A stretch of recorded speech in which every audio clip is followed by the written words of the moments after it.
What's up, Dub Nation? I have the wrong background right now. Let me change that. Save. And there we go. Got Jokic here. What's upper? Shivansh.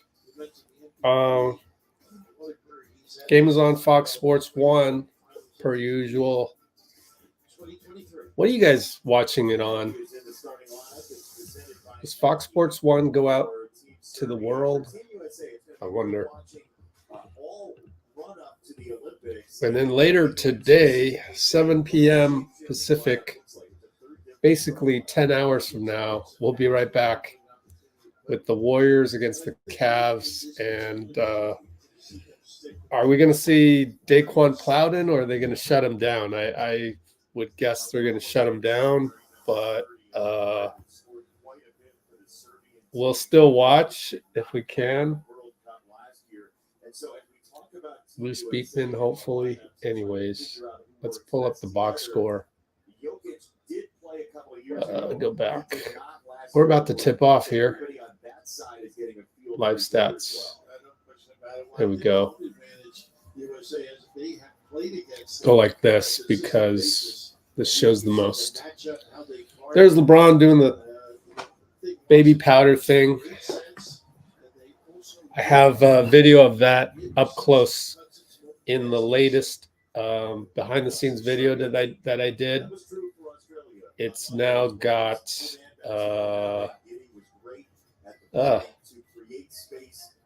31,000 views. That's pretty good.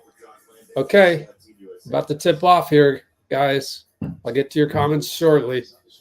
Let me take the notes on this page. We're about to tip off. Joel wins the tip.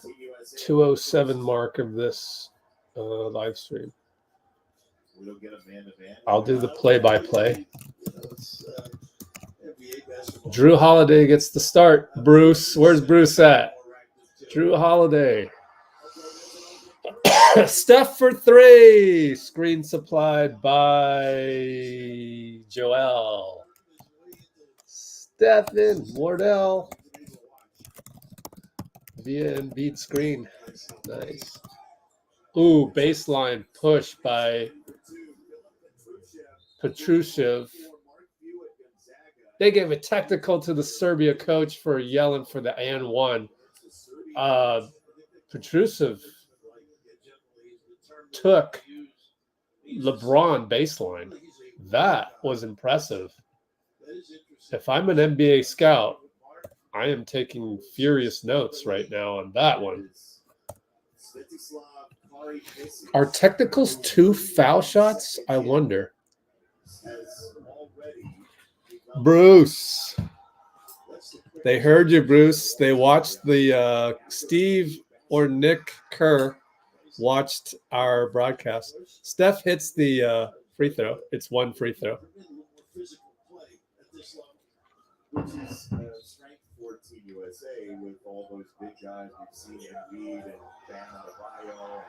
LeBron brings it up on the guy that just scored on him. Screen by Steph. Inverted screen. Okay. LeBron downhill. Kicks it to Joel. Corner 3. No good. Good effort by Tatum, but here they bring the ball up. I don't know these guys. Same dude. Petrusev. Floater no good. Jrue Holiday gets fouled by Avramovic. Oh, Avramovic was pretty good in the what did we watch? World Cup.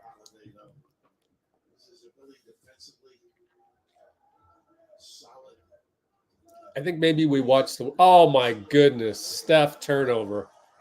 He got picked by number 23. God, Steph. Marko Guduric. Jeez. Picked by Guduric. Steph will fire right back. That's good old Wardell. We miss him, don't we? Steph 3 in retaliation. The retaliation splash. 3 is greater than 2. Vintage Warriors basketball. Jrue Holiday fouls Petrusev. Yo, Petrusev has been impressive.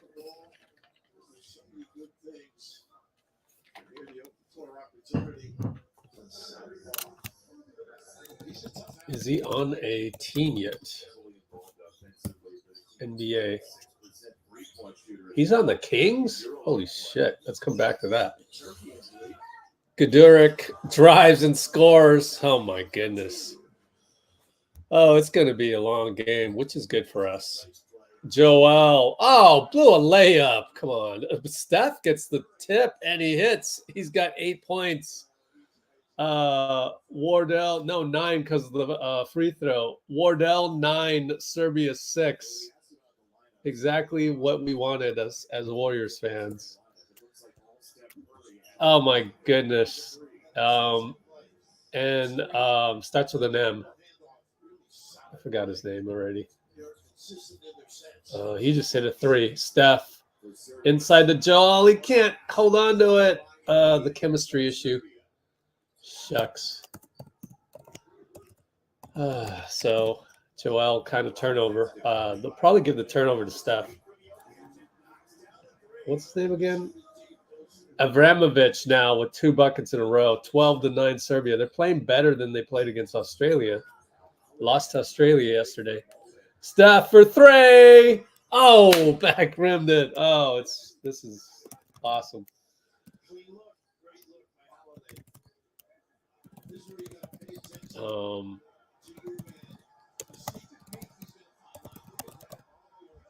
Jokic blew up past Embiid, but blew the layup as well. Steph over to LeBron. Are they going to count it? Of course they don't count it. FIBA style. Oh, what a game so far. What a game. Incredible game so far. They are delivering on the promise of the expensive tickets over there in Abu Dhabi.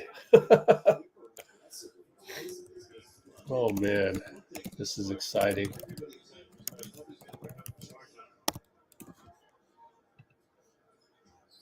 Let's check the stats real quick. So Petrusev is on fire. Oh, it's a side out. Steph, corner 3. Oh, missed it. Oh, dang. 6:33 to go. That would have just, if he'd made the last 2 threes, Steph would have just, Oh, Jokic spun by Jrue and gets the putback after Joel couldn't time the help. LeBron right side. I have some thoughts, which I'll share shortly. LeBron fadeaway. It's good. The good old spin. It's talent versus talent, but Serbia's up 14-11. Avramovic brings it up. I'll just call him Av. Av against Jrue. I don't know 13. 23, I don't know him either. Av over to Jokic. Shot clock down. The one-legged 3 that beat us from half court. Missed it. Air ball. Jokic with the beard. You can see it in my background.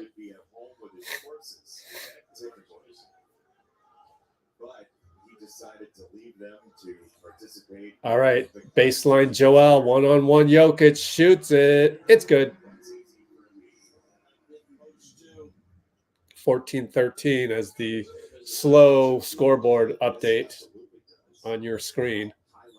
FX1. Av over to Jokic. He's at the free throw line with Embiid looking for some kind of a off-ball cut. Doesn't get it. Attacks Jokic, Joel, and Joel fouls him.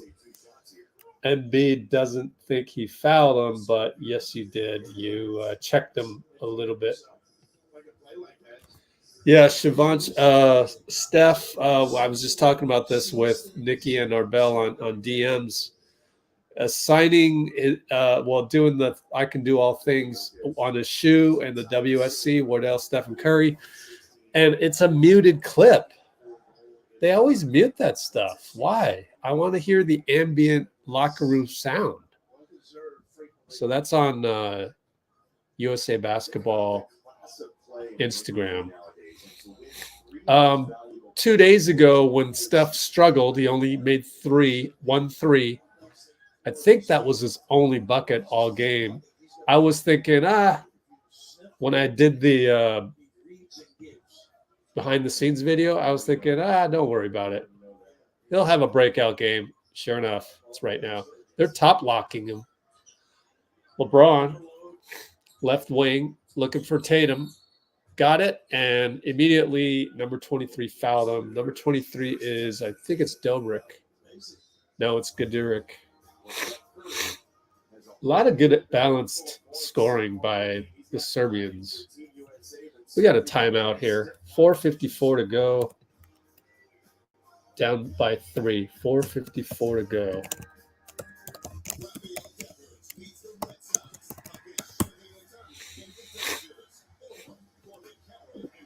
Our bell in Hawaii, 6:14 a.m. in Hawaii.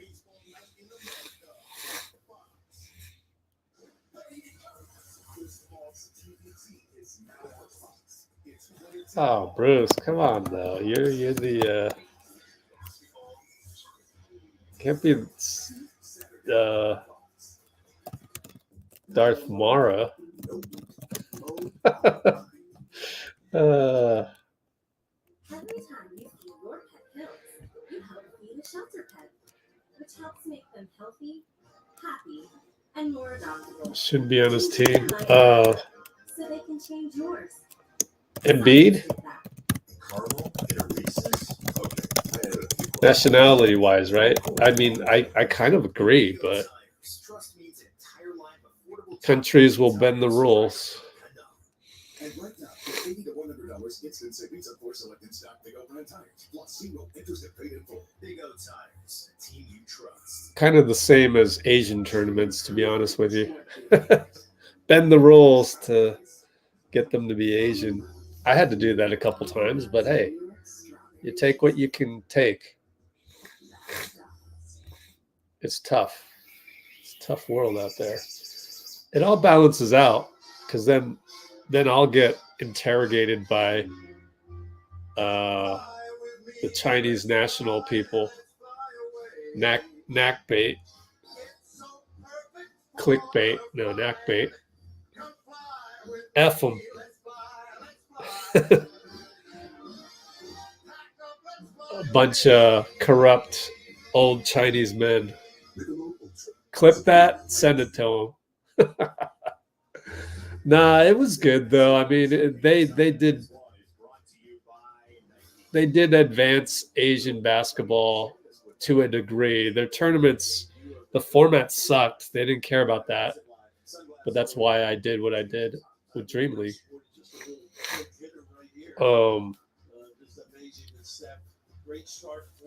I had a guy that played in a lot of Korean tournaments. I come to find out that his mom was actually born in Mongolia. Mongolia was always considered part of China. Menk Batir was Mongolian, played for the Chinese national team, probably top 10 best Chinese player ever. And so I submitted her birth certificate, and they wouldn't let my guy play in the Chinese tournament. Booker in there, misses it, but it's a dunk by Bam on the putback. Did we keep Steph in the game? No, we went 5 in, 5 out. Why do we do that? I don't understand that. That's going to ruin your rhythm. Trust me, I used to do this, and my guys hated me for it. We'll talk about that at the next time out. I do not agree with this style, but I understand why they do it, but I don't agree with it. And guess what? AD gets picked, and they get an alley-oop out of it. Should have been an and one. Luckily, Davis didn't get called for the foul. We're down by 3.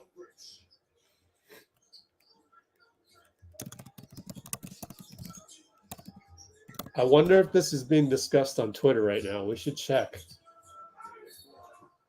AD gets fouled. I was heavily criticized for doing this to my own tournament team one time because I had a 6'5" Chinese guy.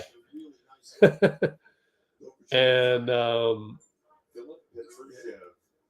who, as we mentioned, played at Gonzaga. Okay, Victor Oladipo going through some stuff. The 5 in, 5 out, I don't agree with because I've been through that ringer. I've been through that. It messes with your rhythm. This is not helpful for Steph, for example. I wonder if they would have took him out if he was 5 for 5. This is a funny tweet by Kawakami.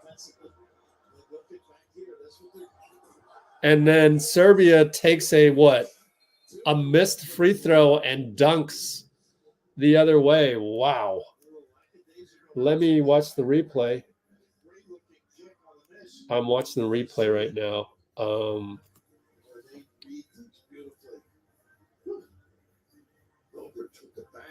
Oh, it was Jokic. Touchdown pass. 3-on-1. 20-15. Kerr calls timeout, or 20-16 with 3:47.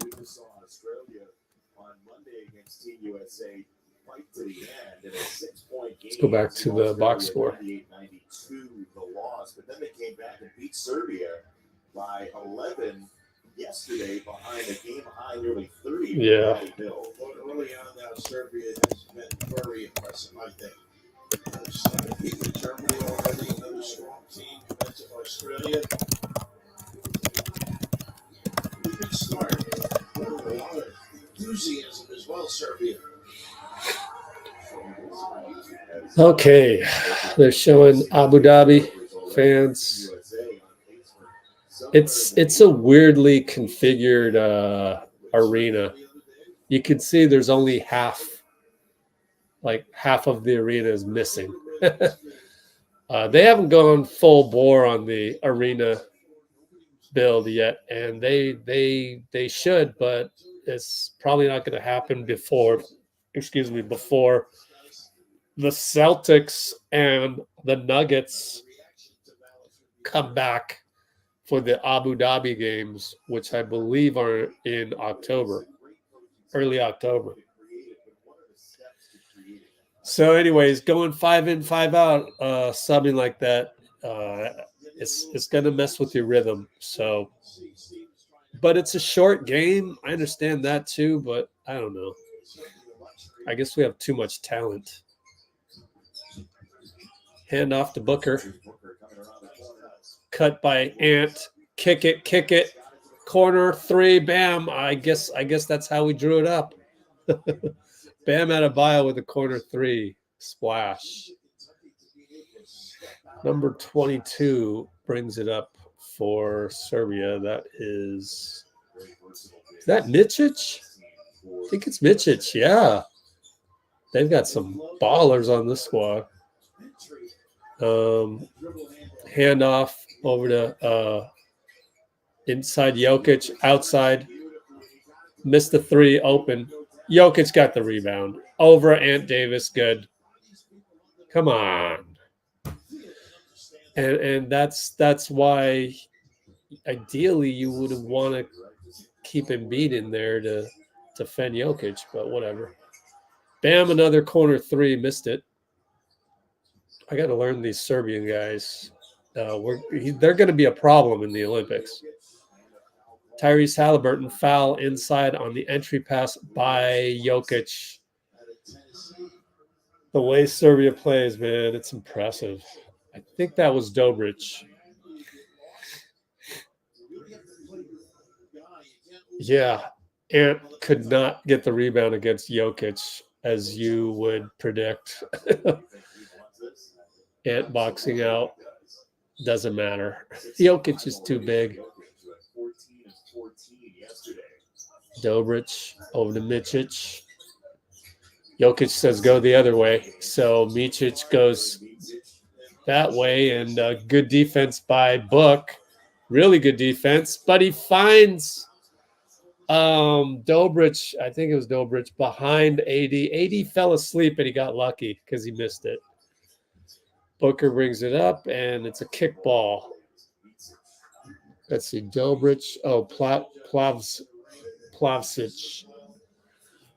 Plavsic is the big. So Plavsic snuck behind AD and blew the push shot.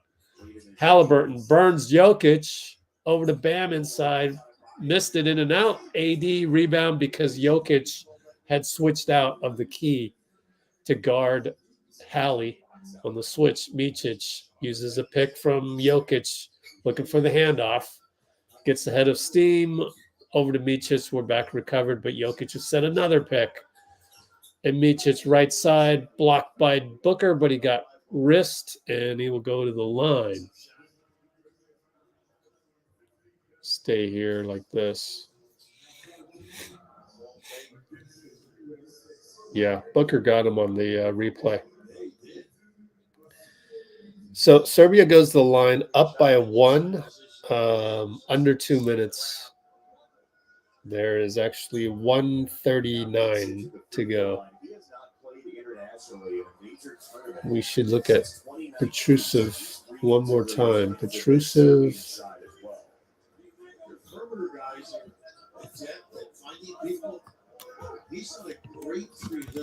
Serbia Petrusev. Philippe Petrusev.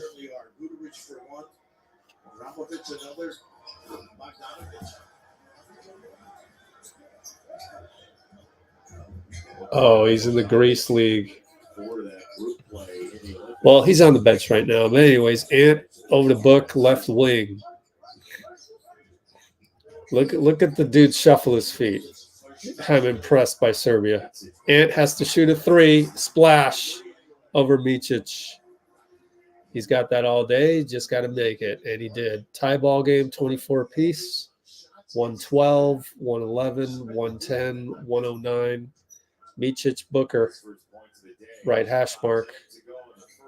Actually, there's no hash mark. I guess FIBA doesn't have hash mark. AD. Oh, Ant steals it. And probably a take foul. We shall see. Take foul Micic, but it was the other dude that lost it. I think it was Marinkovic lost it. Or turn it over.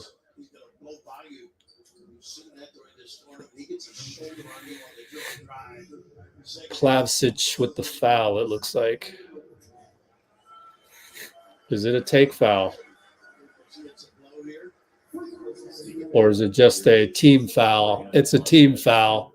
5 fouls on Serbia. So shooting 2 here. Tie ball game, 56.4. Ant hits the bucket. 5 fouls, 2 free throws in each quarter. That's why Edwards at the line. But they took a big hit here early.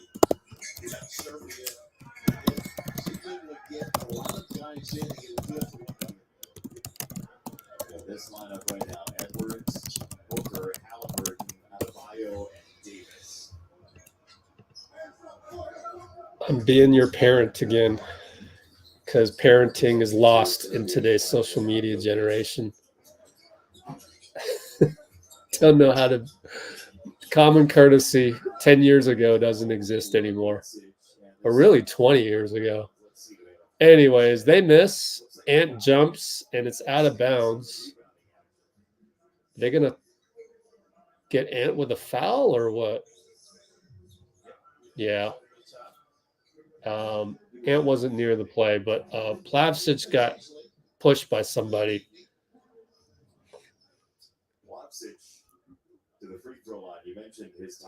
You had enough of the I'm trying to learn Serbia, so we're going back here. Either that or you can go here. I'm trying to learn these guys because they are going to be a problem. If they don't win a medal, I will be shocked. Get it? Education, information, not about entertainment here. 40.1 to go. I'll switch it back for you at the timeout. And it's a foul again by who's it on? Hey, Bruce, do you have the fouls here on your screen? Because that's weird.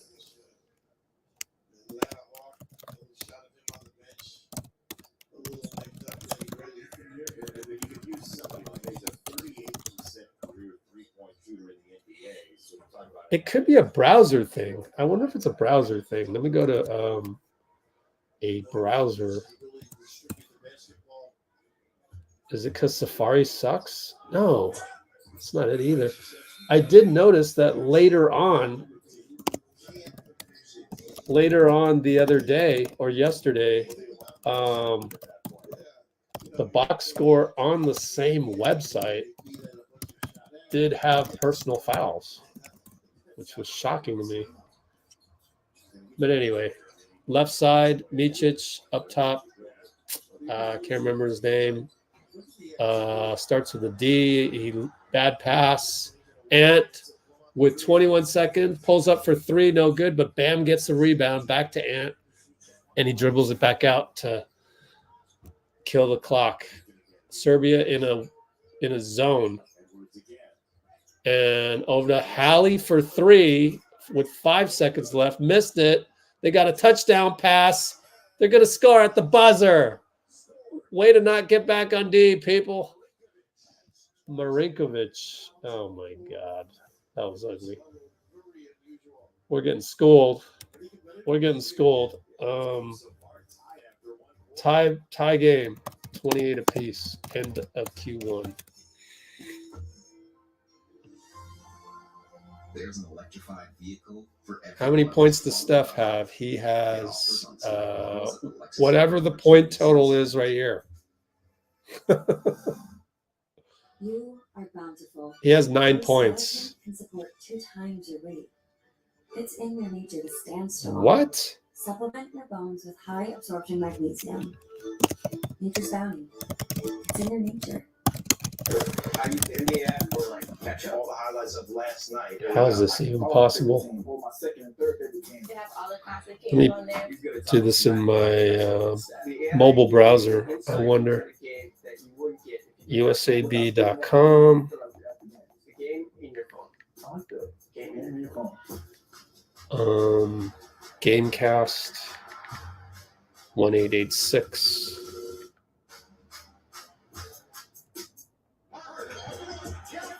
Oh, what? It has it. So the mobile version has it. That's a trip. Hold on. Let me change this to desktop version on my phone. we found an undocumented feature. Nope. The desktop version works okay. This mobile site. So weird. Let me check my other laptop. USAB.com, Gamecast 1886. Nope. Oh, wait. You got to scroll over. There you go. I got to learn how to use browsers. Okay, so that means I should make this smaller.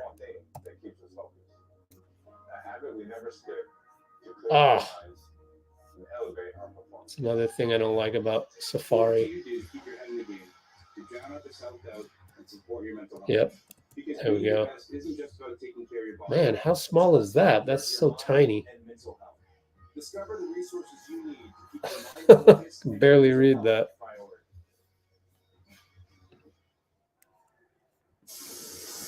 Second quarter coming up, U.S. and Serbia will take you back to 2016, the gold medal game in the Olympics. Team USA a 30-point win. Kevin Durant had the entire difference between the two teams. A 30-point day for KD and a gold medal for Team USA. One of 4 in a row going into the Paris Olympics. And some of the former gold medalists are in Abu Dhabi today. Good to see Alonzo Mourning and Steve Smith. Yeah, Michigan State, Georgetown. She's not going to say Jennifer Azzi, or he's not going to say Jennifer Azzi. She's right in the picture. Oh, man. Probably has more gold medals than both of them. All right, Micic, Jrue Holiday, and Steph check back in. Actually, the entire starting team's back in. 5 in, 5 out again. Jokic misses. Embiid rebound. Good job by the white jerseys to be all in the key. Steph over to Jrue, over to Embiid up top, handoff LeBron. Steph with the inverted screen inside. Joel tried to create contact, ended up running right into Jokic. Horrific offensive play. And then Micic throws the ball away. Tatum, 94 feet later, throws the ball away. Oh, my God. Micic over to Guduric. I keep thinking Guduric of UCLA back in the day. Guduric. Man, Tatum fouled the hell out of Guduric.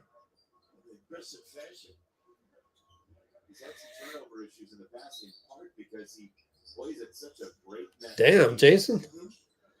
And they're going to call that a non-shooting foul. Would have been a shooting foul in the NBA. Jokic gets the ball up top, fakes out Tatum, and then drives, and Tatum tries to shift his feet, but it's a blocking foul. Tatum now with 2 fouls. You only get 5. So 5 in, 5 out yet again, man. Interesting.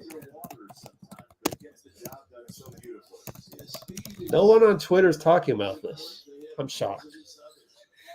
Anyways, try to learn these guys. Guduric gets a screen from Jokic. Sidestep 3.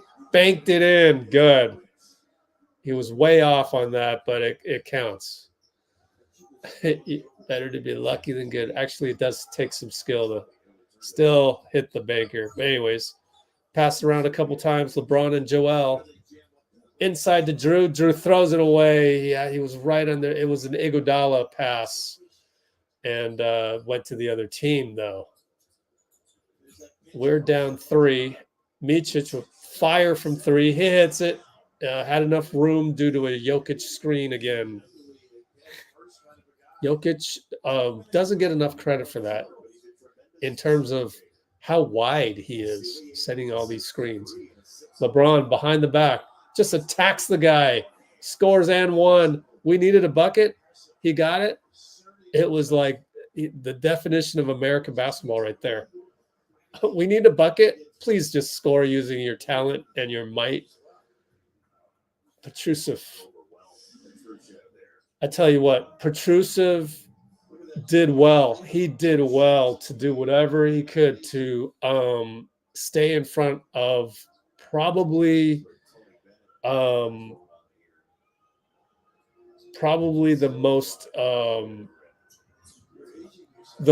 the biggest bully in the history of the game.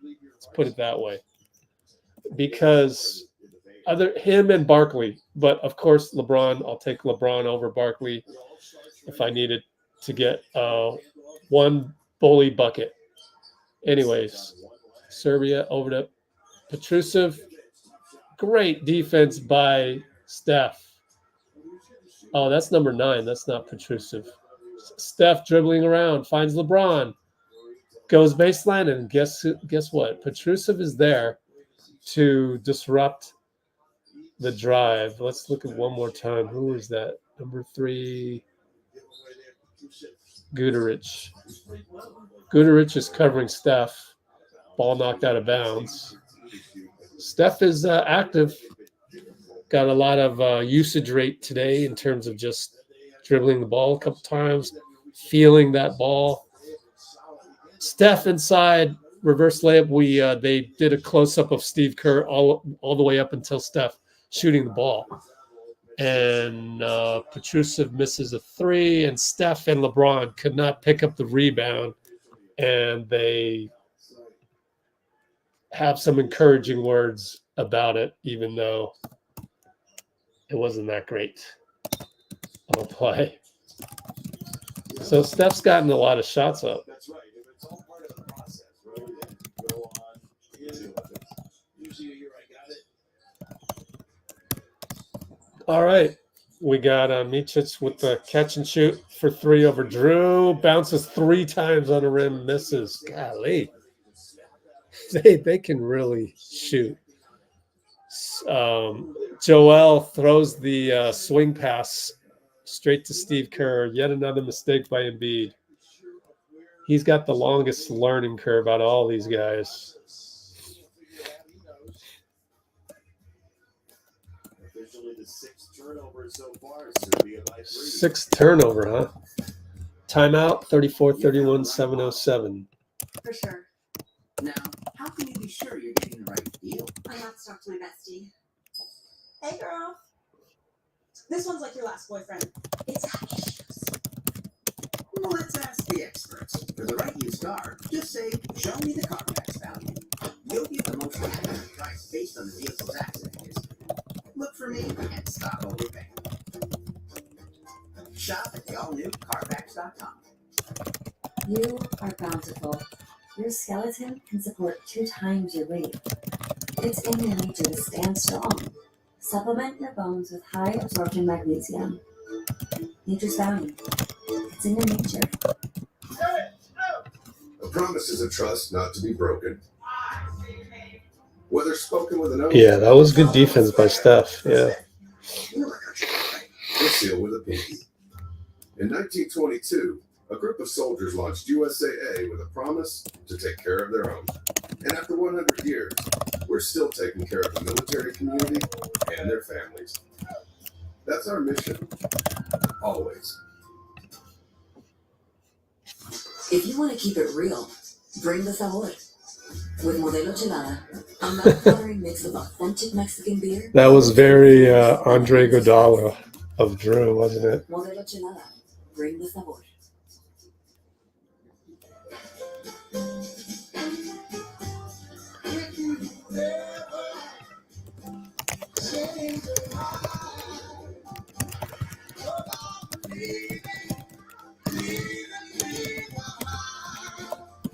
Very Iguodala-like.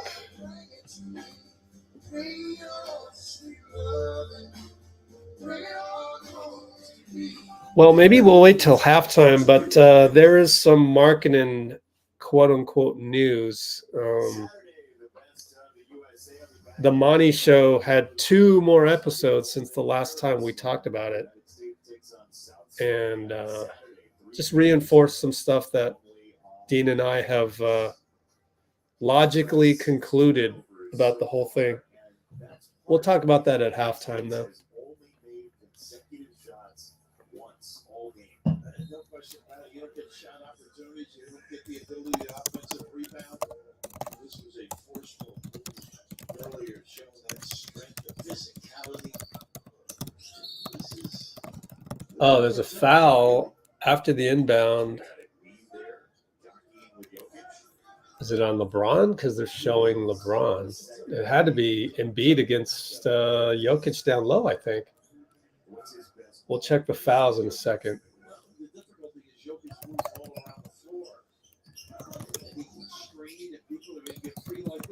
Jokic for 3 on the catch, no good. Embiid rebound.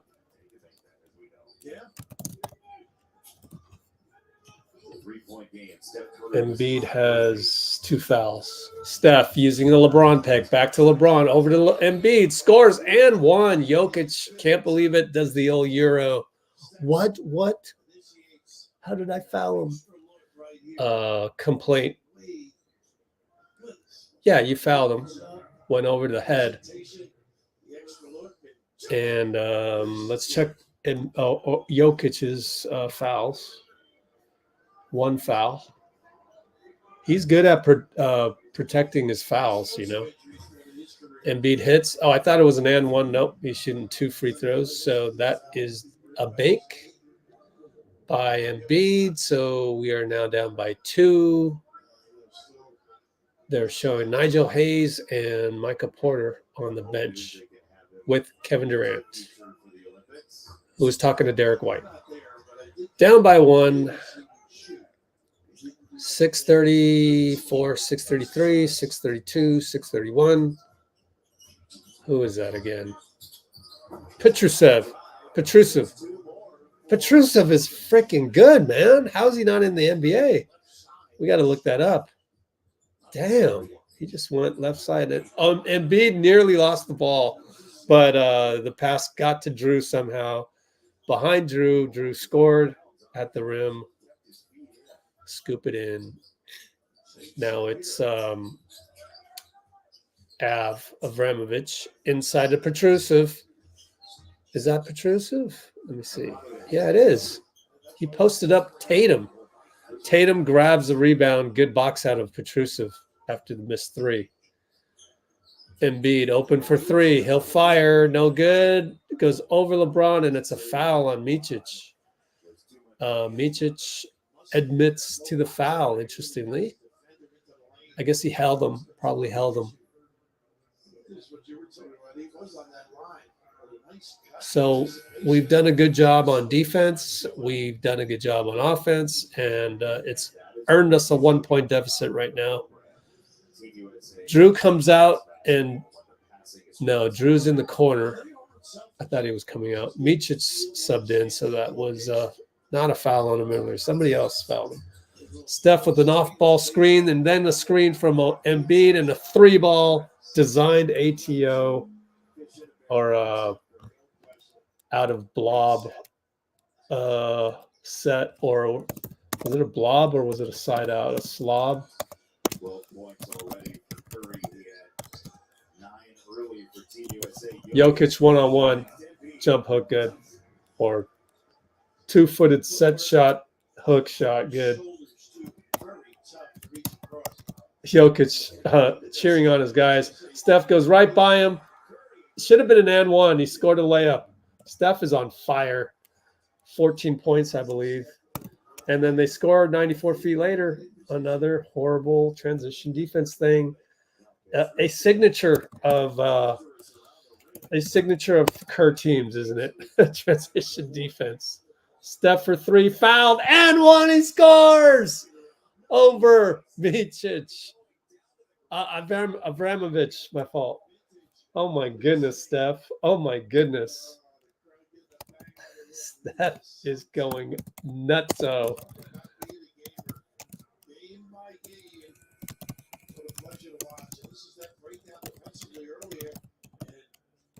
Yeah, what happened on that defensive breakdown? Let me replay that, because to me that's more interesting. I mean, I've seen plenty of Steph and ones over the years. Well, LeBron made no effort to. I think he was trying to take a foul, actually.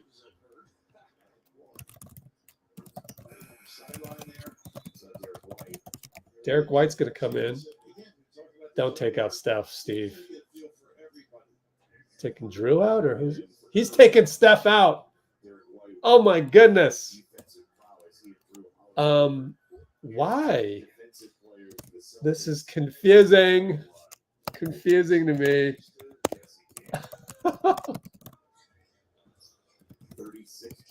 What the hell? I guess Steve doesn't want to make it the Steph show.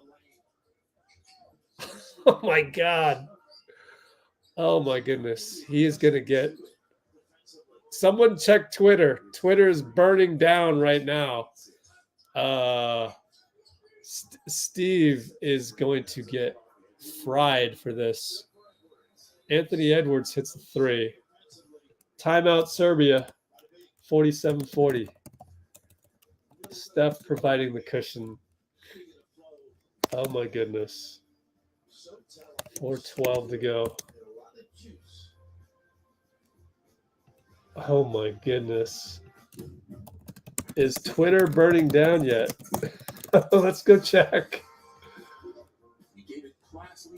In the confidence of a nationwide dealer network, the all-new Honda Pro, we've made it easy to go electric, just like you expect from a Honda.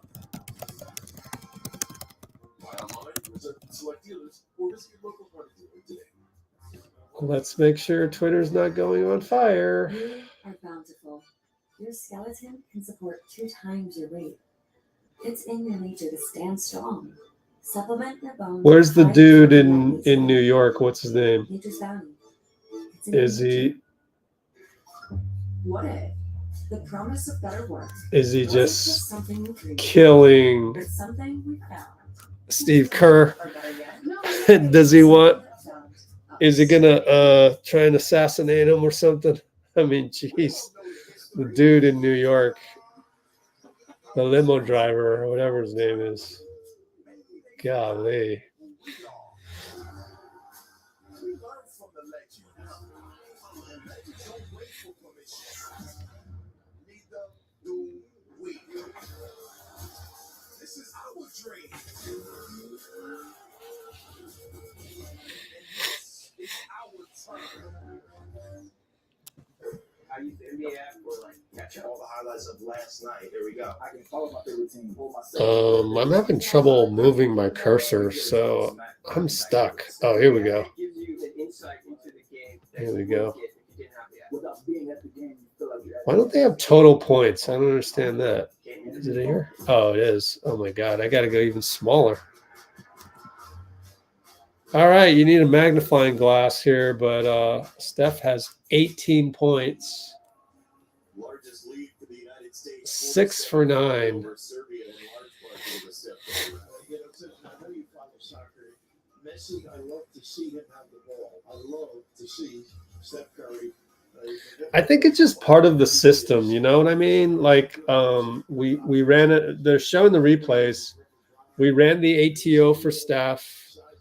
Am I glitching? Because I can't use my cursor. I feel like maybe my internet is glitching. Does to the opponent, right? Jokic ends up with the ball as it comes to the net, spikes it hard on the ground, but it's like, has he done that? What has he done that? Has Curry Okay, we're back to action.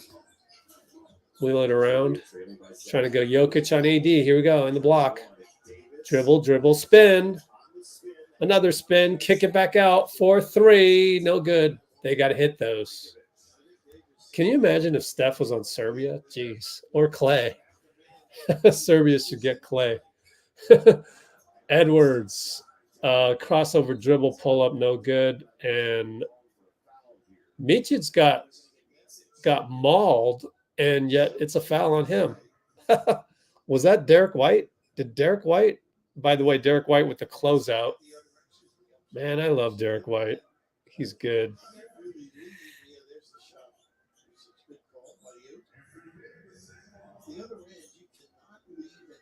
Nope, couldn't tell. I think he shoved Anthony Davis. Yep, Davis goes to the line because that's 5 team fouls with 3:35 to go. Good to see Derek White out there. Good to see Derek White. everything you have against each other, I wouldn't imagine, because you're going to end up playing in the group stage. Well, you notice the two different styles. USA is a field read thing. The other one, a lot of set organized plays. So the field thing takes longer. Obviously, because you haven't done it enough in the course of the season. Look at him pass the ball multiple times just to bring the ball up. Oh, wow. That guy, the guy has the ball. Is that Micic? He looks extraordinarily like, I can't think of the name. Jokic gets the ball inside. One-handed, one-legged hook shot. We're up 7. Edwards left side as Serbia's in the zone. Bam on the baseline. Derek's going to do the rim running. Dunker spot.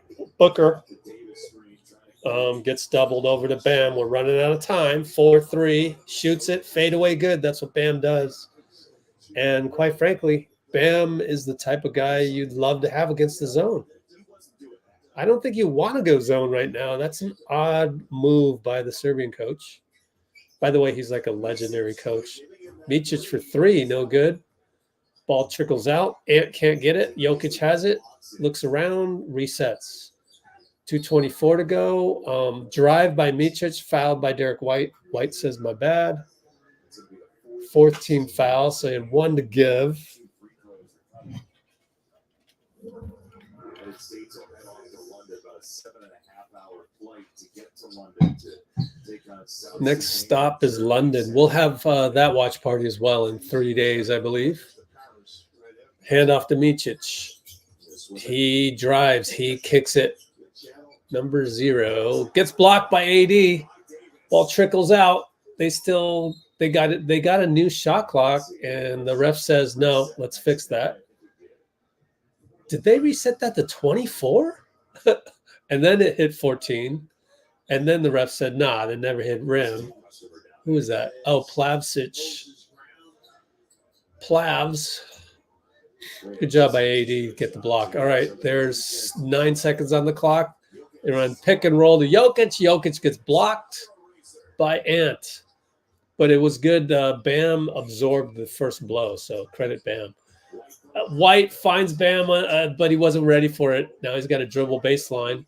Now he's going to shoot it, and he hits it. Bam Adebayo with Steph giving him the towel celebration. Man, Bam, impressive.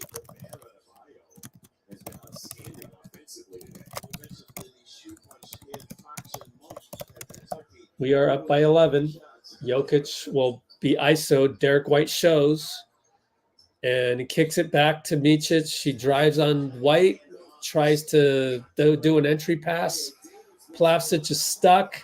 Goes to Jokic. Shot clock buzzer expires. We get the rebound, and they foul us. We will go to the line. Davis with that block.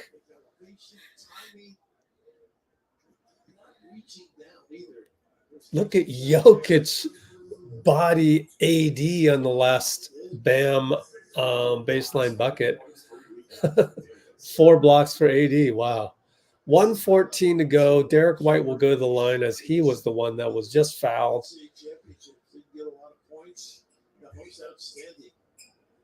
And he's short on the free throw. USA basketball over a trip to Cabo. I don't know if you would do that, but it was nice this time of year. Would you pass this up? Of course not. Derek White Under the hits. of your nation. USA up by 12. I almost said Warriors up by 12. 113, 112, 111 to go in the half. And Micic on Booker. Booker, pretty good defense here. Aggressive defense. Good job by Micic, the hook. I mean, man, you could use this for instructional tape. Jokic down low, shoots a very tough shot, but AD's there. Outlet to Bam. Bam finds Ant. Ant dunks it. 50 seconds to go, and the clock runs in FIBA until the fourth quarter. For some reason, they haven't changed that rule yet. Jokic right side. We're up by 14. 17 on the shot clock. He will take Anthony Davis because he needs to. They need a bucket. He gets an and one. He goes, foul, of course. Or where's that been the last 2 times AD's blocked me? 33.1. He goes to the line. Clock stops. And USA up 12. Let's check the fouls on Davis.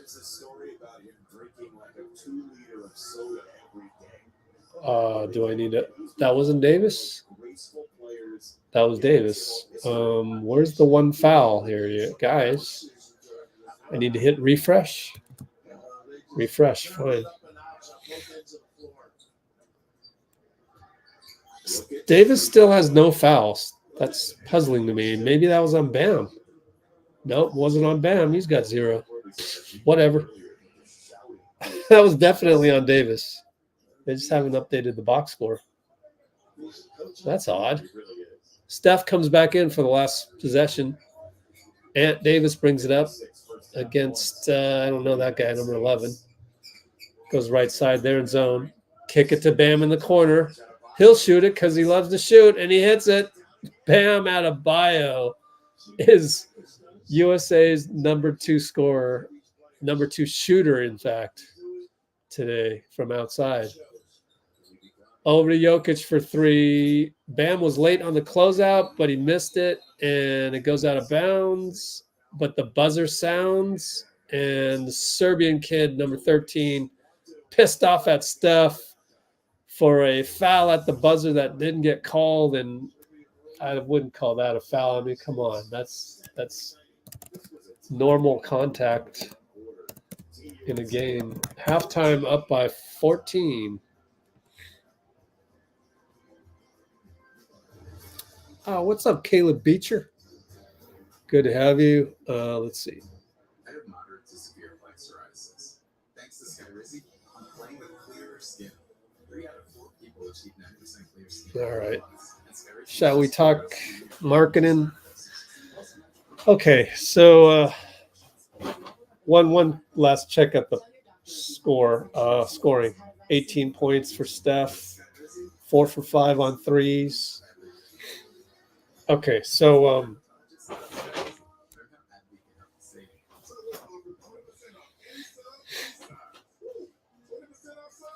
let's talk about Markkanen. So the Monty Show did another 2 shows since we talked, and I've been monitoring that stuff, and some really good quotes of late, really good ones. Let me get the link for you guys. Get the link for you for the Monty Show. They have good information if you can weed out the radio station fat. So I think it's Tim Montemayor. That's where they get the name Monty from. And I think it's his brother, Jake Montemayor. Same last name. So it's probably his brother, but I'm not sure. Haven't done the research on that. And so we're going to talk about the Markkanen info. Let's call it info. It's not news. It's like whatever. Markkanen 101. I should do another video just to update everybody that there has been no update. All the info is the same, and I think it's just going through the negotiations and dealing with Danny Ainge / Utah Jazz, which has been a very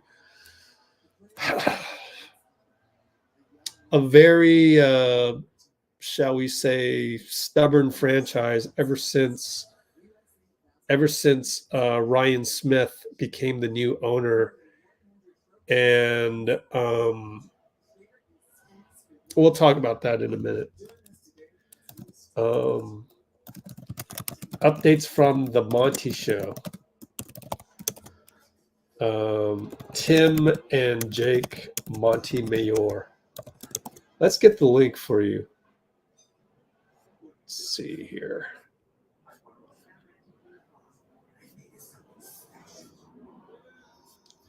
Where's that link? Oh, I'm way off here. Also found a very good article on Lindy Waters. Here's the link. Let's give them an extra view there. They deserve it, though. Latest on Markkanen from the Monty Show.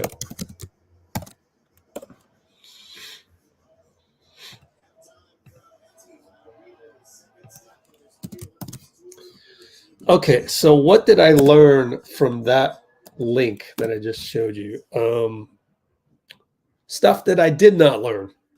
Same stuff. Markkanen, Lauri. That's how you pronounce it, right? Lauri Markkanen. Let's look that up real quick. Pronunciation.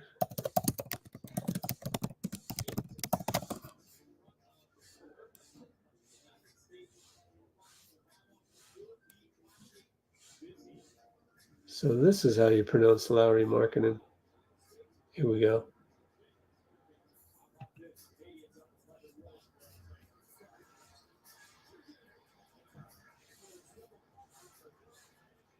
What is this?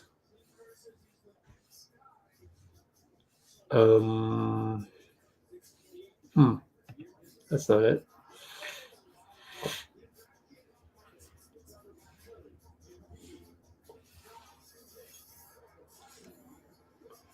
It's pronounced Lowry, like Mike Lowry. Thanks. Done. Confirm that. Of course, thank you, Dean Chambers, for originally giving me the heads up on that. Oh, look, cap sheet Warriors. The Monty Show. What we did not learn, what we already knew, was that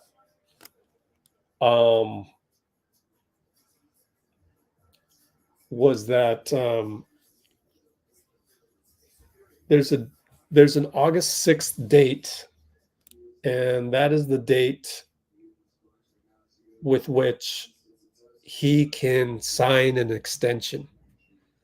But if you extend him, you can't trade him for 6 months. So if you extend him,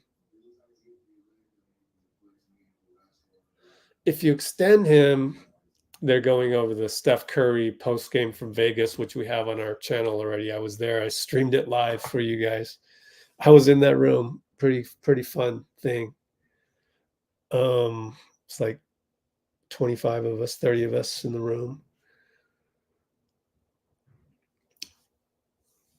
August 6th is when he can sign an extension. So that's number one. Lauri can sign an extension on August 6th. But players that do so cannot be traded for 6 months. February 6th is the trade deadline.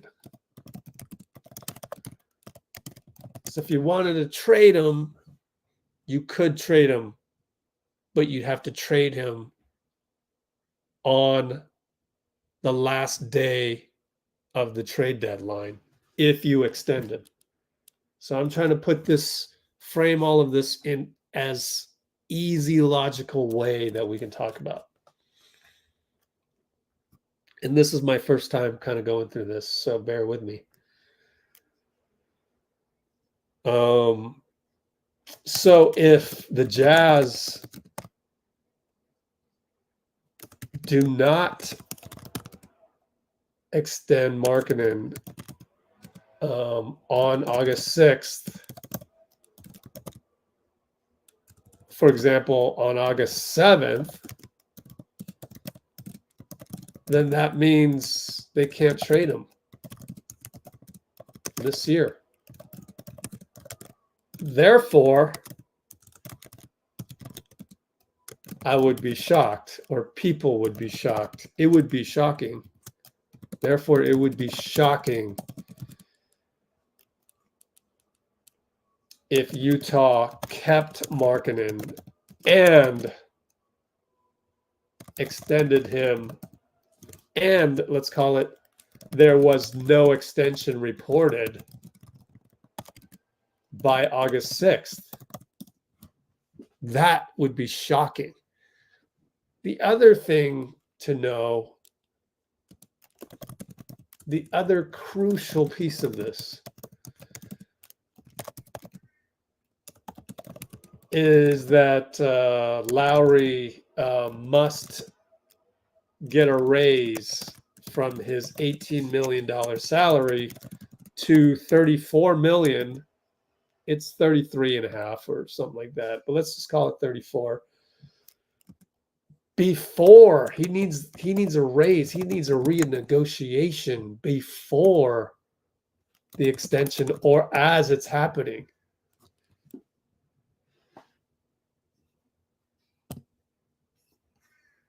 Now, if we went to Utah's cap sheet, why do they spell it cap R sheet? That's strange. Let's type in Utah Jazz, see if it works.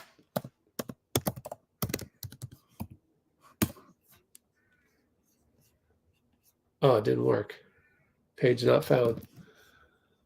Did they just do the Warriors one incorrectly? Let's go to Utah here. What's the URL on that one? Cap sheet. You spelled cap sheet wrong for the Warriors. Well, they're way below the luxury tax, so they can afford to do this if they really wanted to keep Markkanen. But they'd have to give him a raise and then extend him at the 46 million mark going forward next year.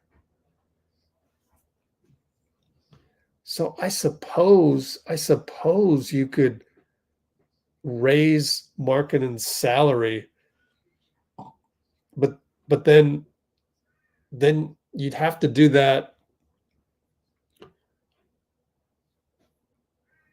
They'd have to renegotiate at some point. If they don't extend him and give him the raise by August 6th, then they can't trade him the whole season. If they do it on August 6th, can't do it before August 6th. If they do it on August 6th, because you have to wait a certain period before you can give a guy an extension. So from my understanding, everything just has to wait really until around or before August 6th. You might as well field in all the offers. Maybe on August 5th, some team comes in with tons of draft picks and whatnot. And I mean, tons of draft picks in the next few drafts. The Warriors could always give them tons of draft picks that are out there beyond 26, 28, can't do 30. We could reacquire our 30, and then as long as we have a first round pick in 2030, we could trade it out. But it's owned by Washington right now. So that's where Wiggins comes into play, by the way. Because he's going to get a salary of $34 million no matter what. Like, that has to happen this year. And that's the thing is, like, if you keep this roster, I mean, why wouldn't you just tank? Why wouldn't you tank for Cooper Flagg? Like, look at the standings from the last couple, from the last year. NBA standings. 2024. Western Conference. Like,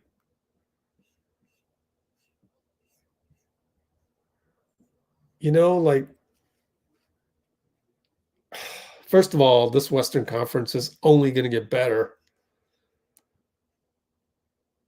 The Grizzlies are going to move up. The Spurs are going to move up.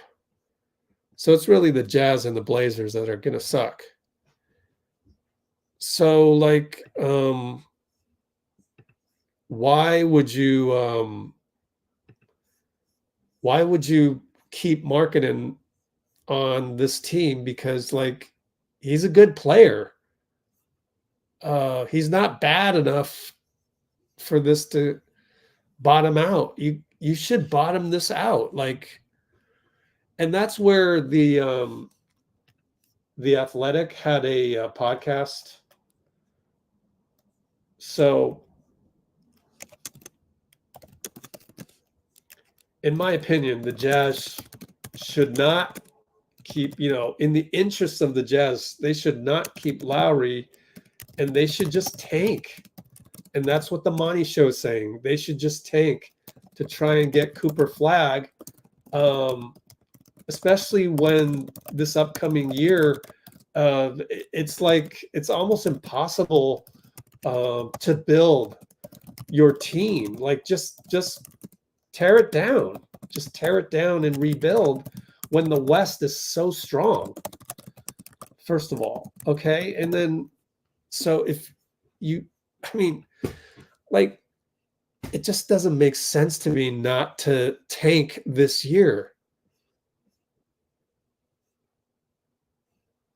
Go after Cooper Flagg, just, and part of tanking means what can you get for Lauri now? And if you wait until next season to trade him, or, I mean, are you really going to wait until the last day of the NBA trade deadline to trade him out at $34 million? Doesn't that limit you? Isn't it better to trade him out when he's right now 18 or 34 million? Like during the offseason? It just, I don't know. Like, and that's where we're back to action. There was a podcast with Joe Lacob yesterday that came out, and he said that sometimes in trades people are illogical, and I think he's referring to Utah, because their owner, as I learned from the Monty Show, their owner hasn't ever spent any money. The Gobert contract was already there when he got there, and they just don't have any faith in the new owner. So anyways, and so there may be that dynamic between Danny Ainge and the new owner that's like, just as Joe Lacob said in the podcast yesterday, illogical. So anyways, so Lacob said in a podcast as Embiid went to the line, he got fouled with David Aldridge and Marcus Thompson. Sometimes GMs or owners can be illogical with trades. All right, back to the play-by-play. We'll come back to that, I'm sure. I saw some comments go up. Jrue Holiday forces a turnover. He's so good. And Petrusev fouls Embiid as just sort of a frustration foul. That's not a good foul, and that's kind of a bad habit of European players. I think they get frustrated and then they're going to hack 2 fouls. LeBron brings it up over to Steph, inside Joel, screen, flare, but Jrue has it. Sidestep 3 on the fake of who's number 30 again? Avramovic. Hey, I'm getting better at these Serbian names. They're so long. Embiid, pinch post. He's at the 3-point line now. Goes to the corner. Avramovic, no good. Ball gets tipped. Tatum rebound, outlet LeBron. Looking for Steph. Fakes a handoff. Steph goes to the corner. Embiid at the free throw line. He's going to shoot it. He does. Bricked it over Jokic. Come on, Joel. God, selfish. Anyways, Jokic finds Avramovic open inside, but he can't catch the slider.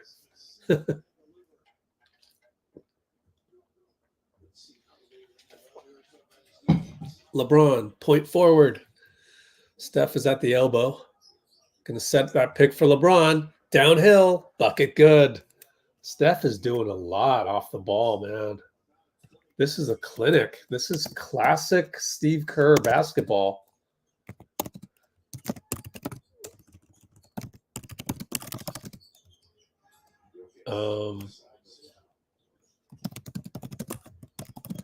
Three ball Avramovic. Why is he shooting again? JT, I'm sure the Serbian coach is pulling his hair out. And Steph goes baseline. Jason Tatum, give the ball to Steph, please. He finally does, but it's short. 29 feet out. Embiid gets the rebound, puts it back. Jokic is frustrated because the ball just happened to bounce right into his belly.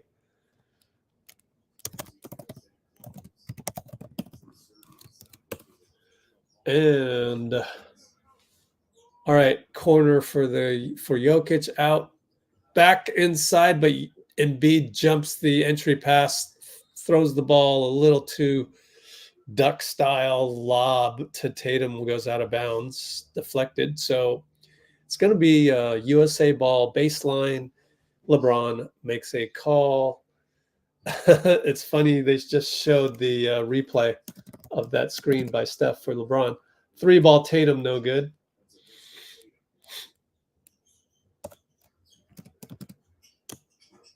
Three ball, Serbia, no good. Petrusev, I think it was, trying to shoot over Steph.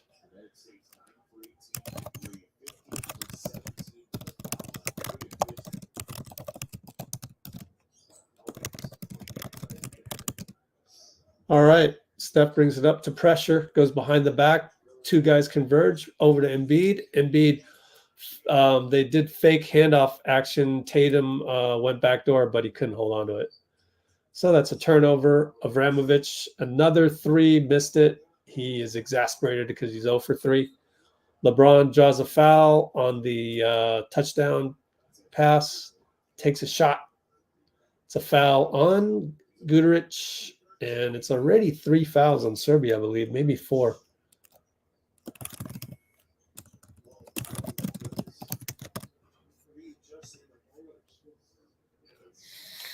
LeBron did the old shake off. Guduric mocked LeBron. Only 2 team fouls. I guess I lost count there. Whatever. Steph inbound to LeBron. Serbia is discombobulated. Jrue Holiday, open 3-corner splash. We are now up by 26. Wow, that's a 12-0 run. We're on a 12-0 run. It's a 15-0 run since previous to the half. They finally get a push shot inside to Tatum's dismay. Steph brings it up. Tatum corner. He'll post up. And he tried to do the spin rip through and threw the ball away. Down the lane, easy bucket as Tatum finally gets back on defense. So that was a lazy American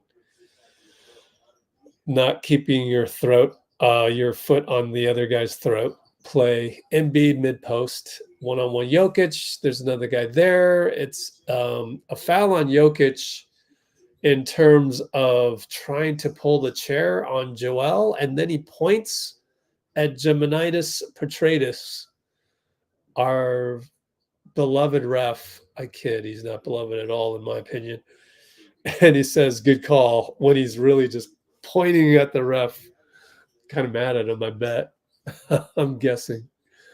We do a little misdirect, and Tatum scores, and again, that's the gravity of Steph. Another gravity play by Steph.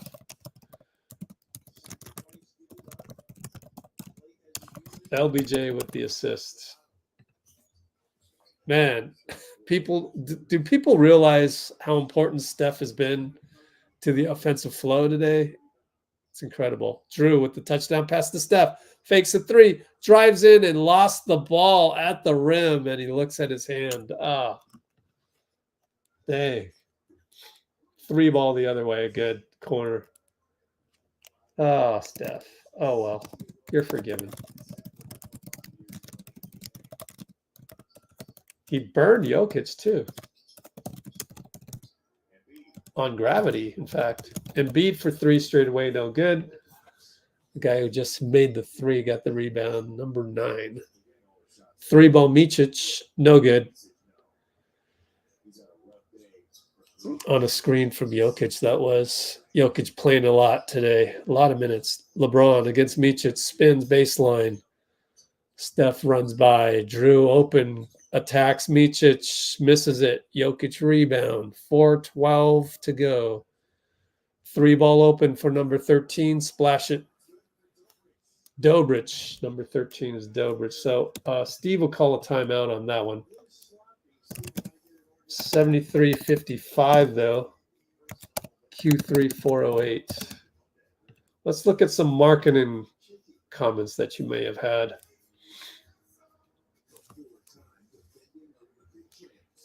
Let's see. Oh, okay. So Melly Mel's. What are your thoughts about the situation? Am I streaming the game? Let's get back to the thoughts later. No, cannot stream. Might get what do you call it? Might get copyright blocked, man. Duh. I'm not gonna stream it.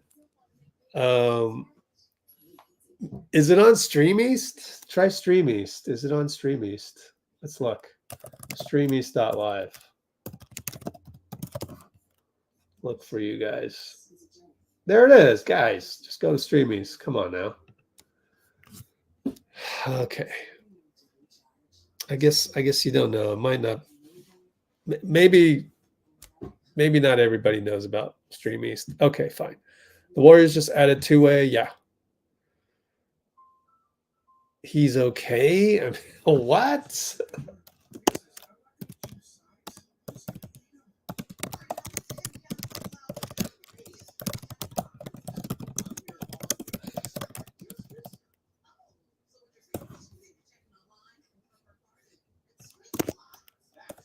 Did you guys help out Melly Mel's?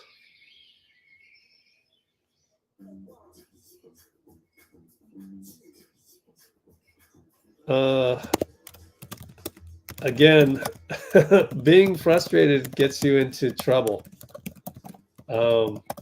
Think about what's really frustrating you, right?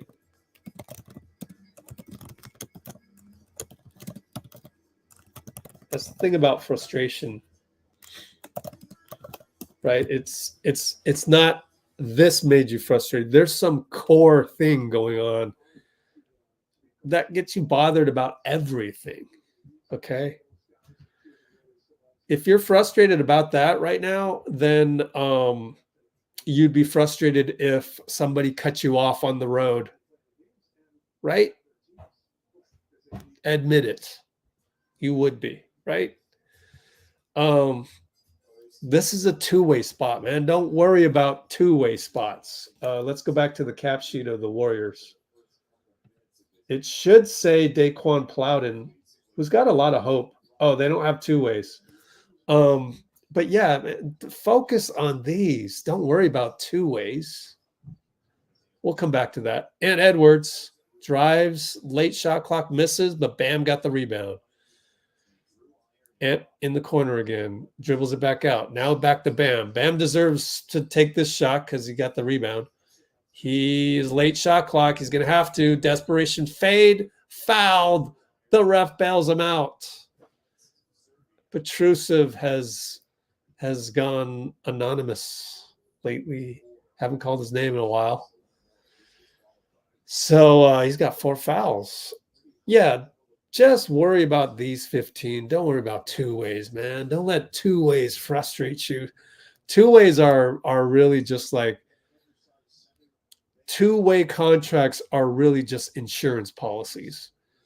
And Daquan Plowden, we should talk about this. Daquan Plowden is jumping off the page when we watch him. And secondly, he's a deep insurance policy for Andrew Wiggins. He's a wing. So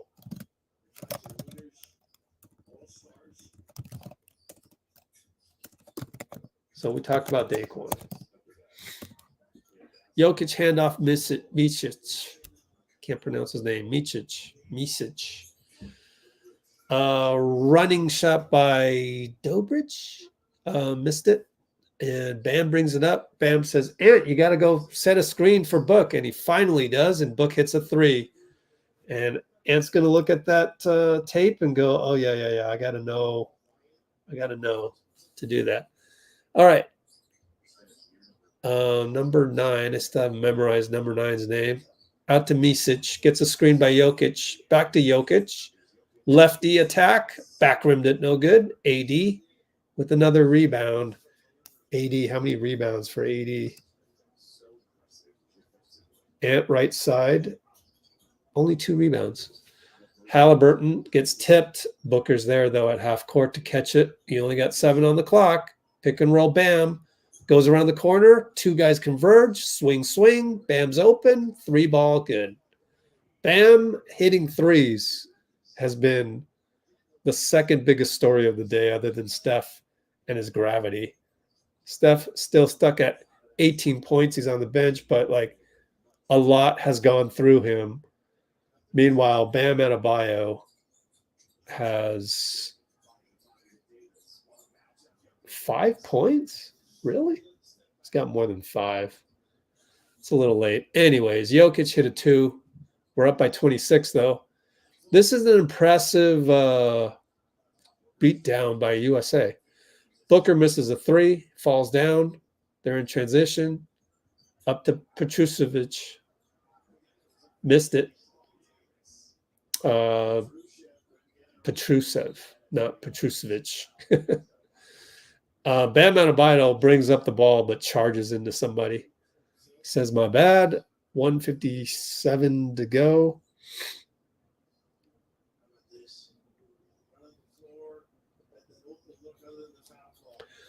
I'll get back to you, Melly Mel's. Don't worry. We'll talk. Let me get to a timeout. Talk about Lauri, all of that stuff. Micic, again. Is that Micic? Yeah, it is. Kick it out to Jokic. Handoff. Stolen because the guy faked him out. Ant will dunk it emphatically. Man, that's a sledgehammer. The way that he dunks is just so powerful. Oh, man. It's reminiscent of Dominique Wilkins. Jokic, fake handoff, dribbles off his own foot, chases it down. He's in the corner, attacks Ant. Ant pushes, foul on Ant.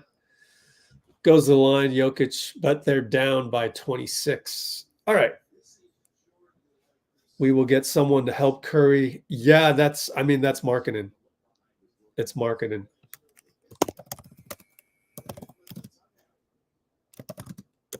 The number 2 to Curry should be Markkanen. And again, honestly, that's why I think the deal will get done. At the end of the day, if we're dealing with a madman, fine.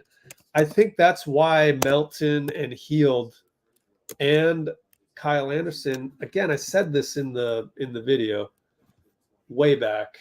It's now a week and a half old because it came before the USA thing 13 days ago, 2 weeks old.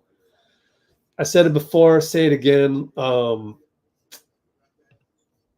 That's why those guys came here, because I think there's a level of confidence that layup has that he can look you in the eye and says, don't worry, we're getting Markkanen. Like, he's that confident because, like, even if we're dealing with a madman, okay, fine, then we can overpay. But at the end of the day, it's just dealing with the madman. We can overpay with Jonathan and Pajemski. We can. We should, if that's what it takes. Ant airball.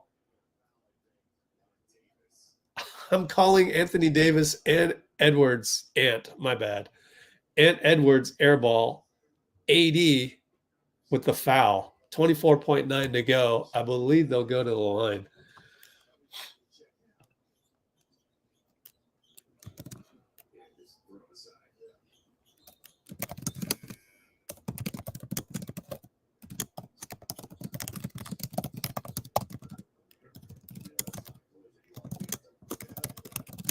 Oh, Buddy Hield as well. I mentioned Melton, Anderson, and Buddy Hield. 3 guys agreed to come here at, rather depressed salaries. 17 seconds left. We're up by 25, which allows us to talk about Markkanen more freely. Good to have a blowout. Thanks, Steph. 6 seconds left. Micic way out, and dude fakes and gets blocked. Oh, they're okay. I thought they were gonna bail him out, but they called travel. What's this guy's name? Youngster, skinny youngster. Per the other one that starts with a P. I still think they're going to be a problem, though. They need to call more timeouts when we go on a run. Pokusevsky. Oh, the long 3-ball by the long 3/4 court. Who was that? Let me watch the replay. We're up by 25, though. 83-58. So with 1 second left, it was Edwards. And he hit the bank shot, and it left a crack, but it was a nice attempt. So Lacob had the confidence to look Melton Anderson and Hield in the eyes and say that we'll get him. I mean, look, we don't know for sure. That could be just super optimistic speculation on my part. But I choose to look at it that way because at the end of the day, it's true. Like we do have the pieces to get Markkanen if we really had to. Like, so we do have the ability to make a deal with the madman. Okay. And so the key to the negotiation is to talk some logic into the madmen that are Ainge and Ryan Smith. But the bottom line is we have the assets to do the deal. And that's why I choose to have confidence that we'll get Markkanen. And yeah, it could come at the expense of Podziemski. It could come at the expense of Kuminga. We don't know. Nobody can predict the future. Not even Lacob knows this. Not even Ryan Smith knows this right now. So that's a key thing to remember is no one can predict the future. Don't forget that, right? So again, key thing to remember, no one can predict the future. I don't even think Ainge knows. Ryan Smith probably doesn't know. Lacob don't know what's going to happen because there's no rush to move Markkanen before August 6th. We've started the fourth quarter. There's a foul. Same 5 for USA. Okay, so nobody can predict this, and so I just choose to have confidence in this. You listened to Lacob yesterday in the podcast with Aldridge and Thompson. It's like we do what's necessary. We, the Warriors, we do what's necessary to put a championship contender out there. And I do think it's worth it, whether it's Podziemski, Kuminga, that kind of thing. Derek White, corner 3, missed it. Let me come back to that too. I want to talk about the whole Podziemski, Kuminga thing, which is like nobody knows really. It's all gross speculation. Anthony Davis, 5th block of the day, possibly more. Let's check out if they updated Davis's stats.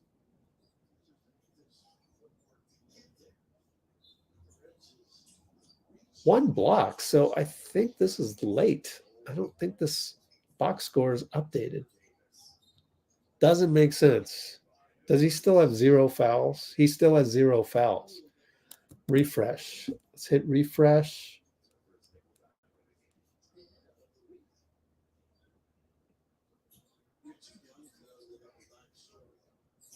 Bam Adebayo, Anthony Davis, still at 0 fouls. This doesn't make sense. They're at 47 points. Okay, whatever. All right, we got another whistle.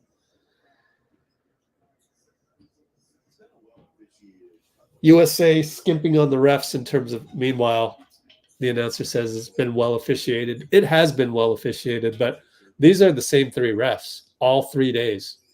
But you can't be spending money every single day on hotels and stuff in Abu Dhabi. 3-ball Micic finally hit one. Took them a while. We are up by 22. Booker gets the handoff from AD. Turns the corner back to AD. 20-footer. Good. Banged it through. Tyrese Halliburton stole the inbounds. And then he ends up stepping on the sideline. Oops. Oh, well.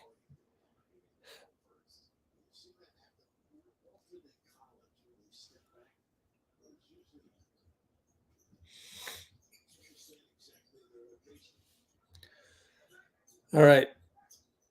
I don't know who this guy is. Number 23 is, can't remember. Corner to another guy I don't know that well. Bricked it. Derek White rebound. Moves it up the floor. Outside to Ant. Over to Davis. Back to Ant. Left wing. Crosses over. Gets in the paint. Shoves a guy away. Hits the jumper Michael Jordan style. Swish 2-ball. Number 9. Blocked by AD. That should be 6 blocks. Booker over to White. Over to Ant. Says bye-bye. Spins in the lane. It's a foul on Plavsic. Number 9. So this box score is stuck on 47 points. They're almost half. AD with a standing ovation as he leaves the game. LeBron comes in. Did we sub 5 out again? Yep. No, Bam's still in there. But yeah, 4 out of 5. Embiid sits. Bam takes a spot. So let's mark that down in the notes, honestly. 7:39 to go. Kerr subs in starters, except Bam stays in instead of Embiid. Combinations, folks. If they find out that the combination with right now, everybody that doesn't want Embiid to start, you need to be rooting for Bam Adebayo to play out of his mind. And then Steve will change that. LeBron for 3, late shot clock. Bam can't get the rebound. Youngster 17 brings it up. 3-ball fake. Back to P. His name's too long. Steph got the rebound, and then his outlet got knocked away. Then he gets it back over to Tatum, over to Bam. Bam inside. Deflected to Steph. Frantically 3. Splash. With 11 on the shot clock. Oh, Steph. Chaotic 3. Yeah, in Dungeons and Dragons, Steph is chaotic good. LeBron with the block, they're going to call goaltending, top of the arc. I don't understand it. If you're going to have goaltending the cylinder way, just have goaltending throughout. I mean, why go halfway with it? Why do the whole parabola thing and keep the goaltending that way? That makes no sense. Steph probably has 21 points right now. I'm not sure. Easily the game leader. 20 points in a FIBA game is like 40 in a regular game. Just because the running clockishness of it and all of that. Oh, Bam Adebayo delivers to LeBron for a dunk, one-handed. Beautifully executed. Let me watch the replay. Yeah, Serbia's second team is in there, so. And the bad part is they hung their heads after that. Shouldn't be doing that, second team, Serbia. 3-ball by number 23. Don't know his name, though. Got to memorize that by the Olympics. Bam for 3. Bricked it. Jrue got the rebound. Over to Tatum for the janky 3. Bam got the rebound, though. Jrue with the behind the back to Steph. Splash! Jrue Holiday. Beautiful. Behind the back extra pass to Steph. Wow. That's got to be 24, right? Am I off on this? Yeah, 24 points, 6 for 9 on threes. Oh, LeBron just yelled something to his team. You guys should check my video here of the behind the scenes. It has a nice courtside yell of LeBron. We're a very vocal team thanks to him. It's very important, you know. LeBron beasts another bucket on poor number 13. I know the feeling on that. Like, he just beasted him. Jeez, that's painful, you know. LeBron, the bulliest NBA player ever, and number 2, Charles Barkley. Very Barkley-like there. But he bricks the free throw. USA up by 31.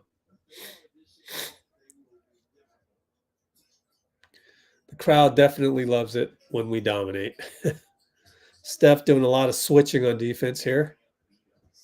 Like, he just switched 4 times in the span of 5 seconds. I swear to you. And he boxes out. That's a great defensive resume for that. But Tatum can get the long rebound, and they hit a 3 in the corner.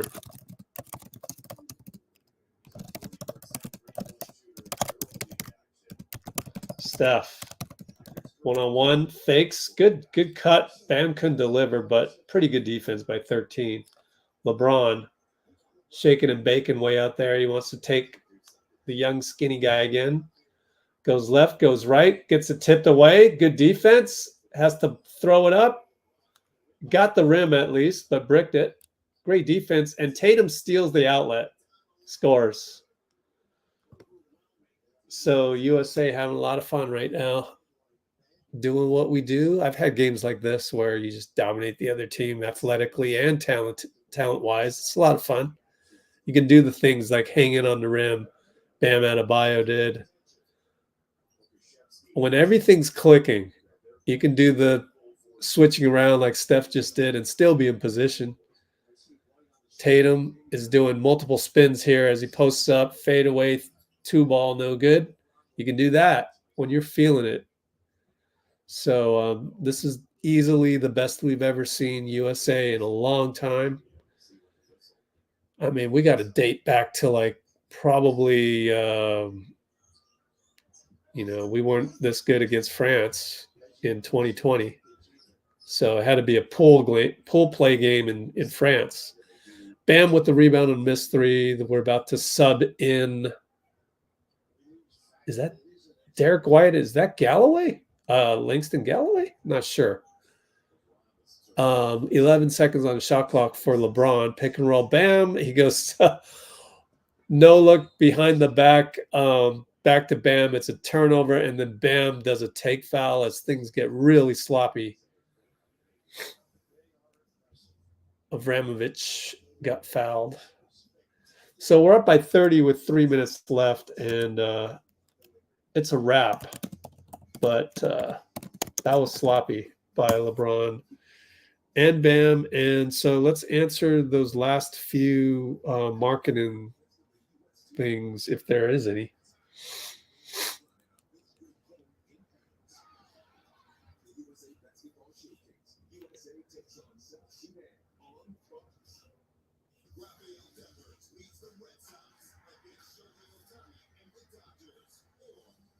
Oh, okay. Yeah, on this, I would say nothing needs to happen until right before August 6th. Right? Why would the Jazz make a deal before then? You never know. Some crazy GM might come in 11th hour with 6 draft picks. You have to wait and see. It's like shrug, right? So you got to show the patience. You got to be able to wait it out.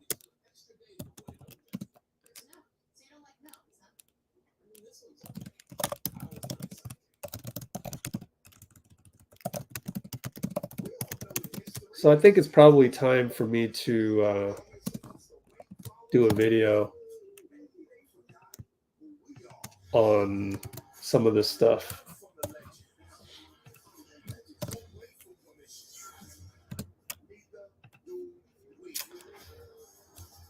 So I'll leave you with that. Let me use a restroom break. Be right back. Restroom break, BRB.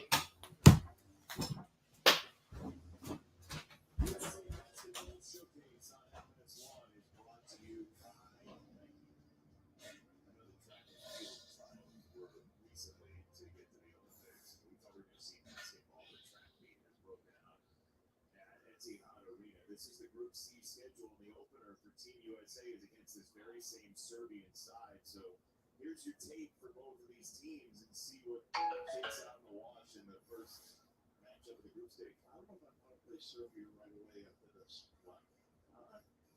Pay back and we don't get even, whatever you might call it. I think it's going to be easy from the other end, which I don't think is going to happen, but they've illustrated how talented they are, impactful they are, and overall philosophy as a team. Let's try the T here. To the free throw line for 2 shots. Don't forget Saturday, Red Sox, Dodgers, Diamondbacks, Cubs coming up. Check your local listings. Shadow Davis, talk about their defensive ability. He's just been extraordinary. That's a 3 for Wisty. But if there were any questions about whether or not the United States could play a full game and put away a team, they at least answered that question for now with that third quarter and early fourth. Absolutely. That's a 3 that won't fall for Langston Galloway, the former St. Joseph's Hawk. Micah Potter is in. He is in.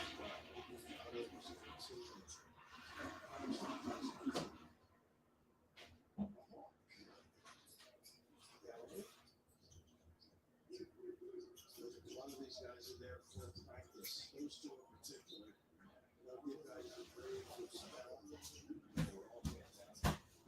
Oops.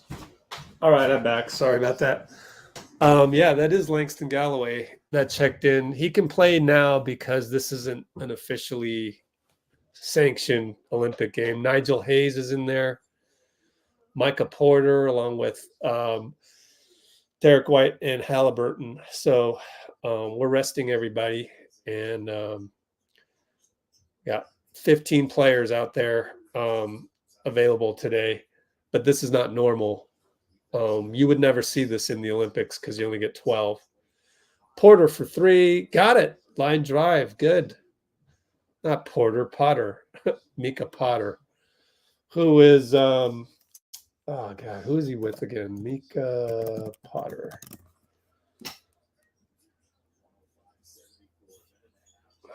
"26 years old. Former Badger. Montverde. What? Let's go back. Where's the wiki on this guy? 2 former Wisconsin Badgers. NBA. Okay. Utah Jazz. My bad. Utah Jazz. Is he on this cap sheet?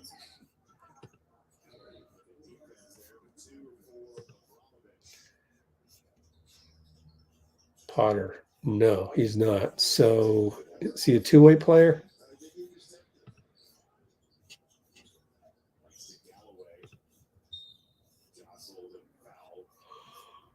Utah Jazz on a 2-way contract. Yeah, it's got to be it. I wonder if he's a free agent.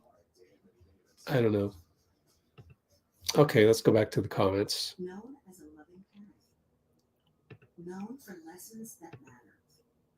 Yeah, come back the first week of August is my advice on that. Come back the first week of August. It'll be a lot more interesting. Of course, I could be wrong. I could be wrong. You never know.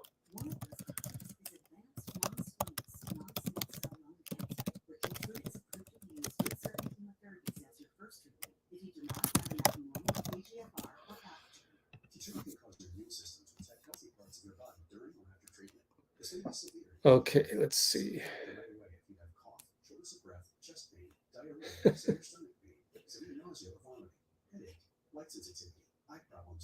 Shaq is one. Yeah, I did forget Shaq.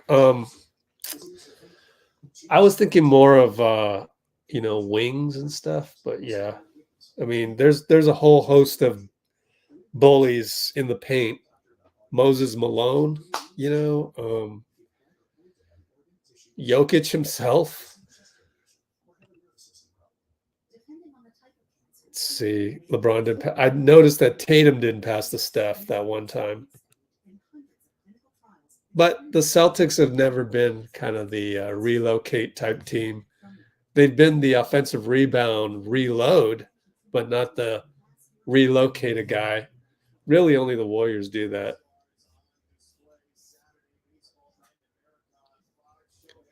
Spurs have the assets.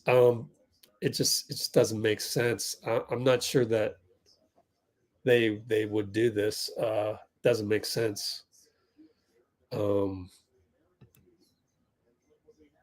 Why do that? That Spurs have assets, but they want to keep the assets. You want to add a 2025 franchise player to that at a cheap salary. You don't want to pay for Markkanen's extension coming up. You want to groom your own guys to become Lauri Markkanen. So there's timing involved. So I agree that Spurs have the assets, but they don't have the timing is really the answer to that.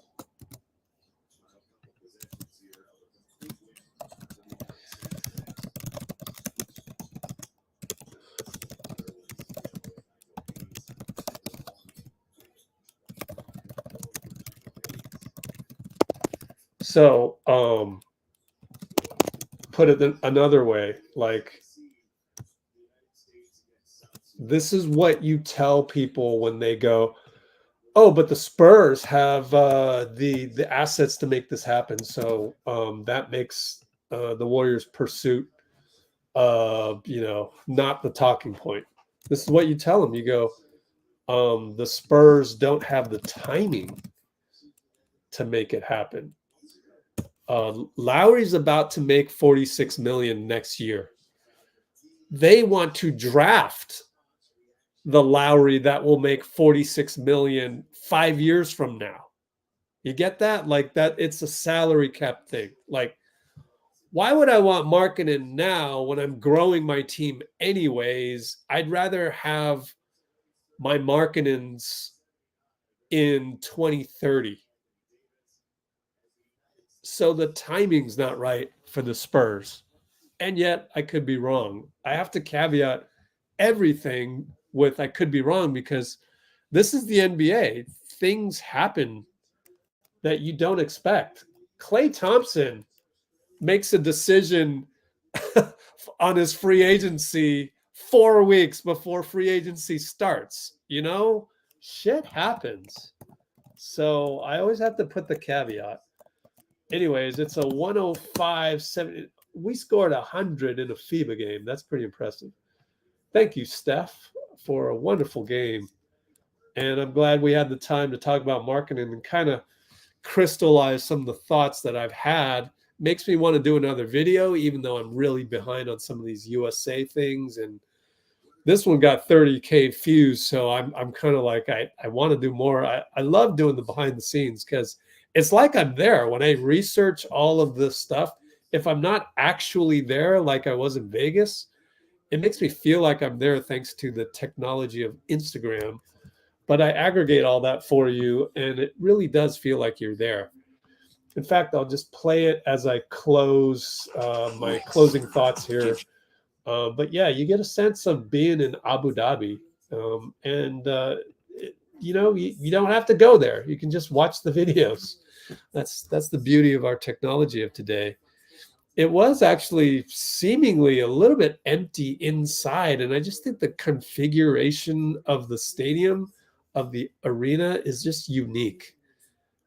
And I kind of saw this in Shanghai, in Shenzhen, when I covered the Warriors. Shanghai has 2 arenas, and they're far from downtown. And so it's a bit of an Oracle feel there. And I wonder if this is similar here. All right, so back to Markkanen. Some closing thoughts on Markkanen is just wait till the first week of August. I think we're the team that's going to really, engage Utah here. It's really not going to be anybody else. And besides, I do think it takes this long dance with Ainge and the Jazz, the new Jazz owner. So I do think, so caveats, you always want a caveat. Crazy things have happened in the NBA. The most recent example being Clay deciding on free agency 4 weeks before normal. And that threw everyone for a loop that was observing it. For example, myself and Dean. We were thinking the whole time, we just need a final meeting with Clay. Well, Clay decided that 4 weeks ago that he would not have a final meeting. And he literally told Steph to stay out of it. I don't want any final meeting with you, Steph. I've made up my decision. Let me make my decision that way, and that's it. Okay. All right, Clay, like this isn't how people normally negotiate, but you've earned that right. So I always make the caveat that sometimes the NBA, just like Lacob said of the 3 ways to improve your team, 1 being the draft, number 2 being free agency, and the third one is sometimes illogical, which is trades. You trade with the Utah Jazz, it might get a little illogical.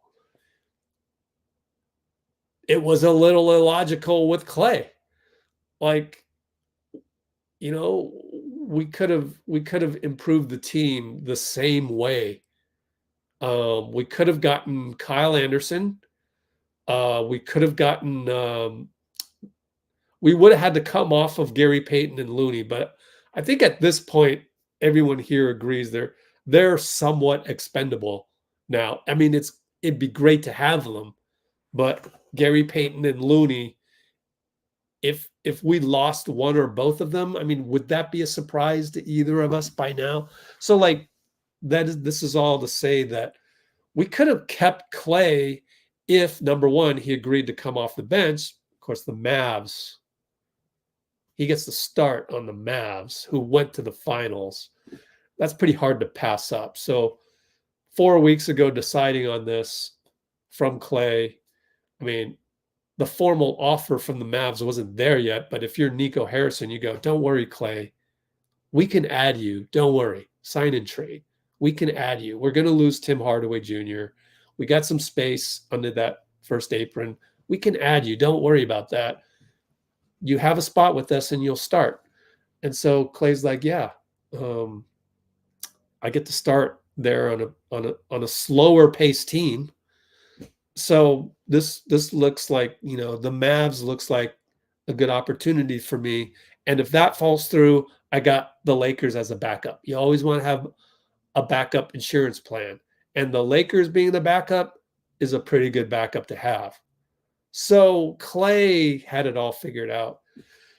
And yet we could have kept Clay off the bench. We could have gone after Markkanen still, because all the pieces involved in getting Markkanen do not involve like all of that. Like we got off of Clay, and but 17 million. We could have paid Clay 17 million from Gary Payton and Looney's contract. So granted, we would lose Gary Payton and Looney, but all things being equal, the main guys on the cap sheet would have been,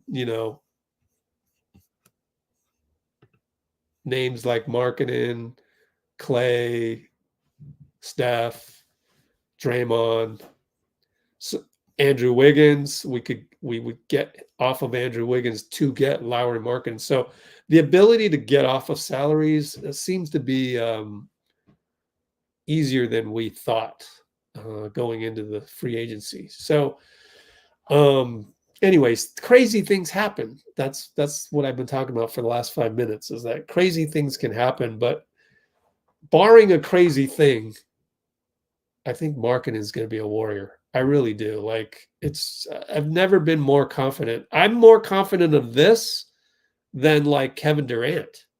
Kevin Durant coming here July 4th, 2016.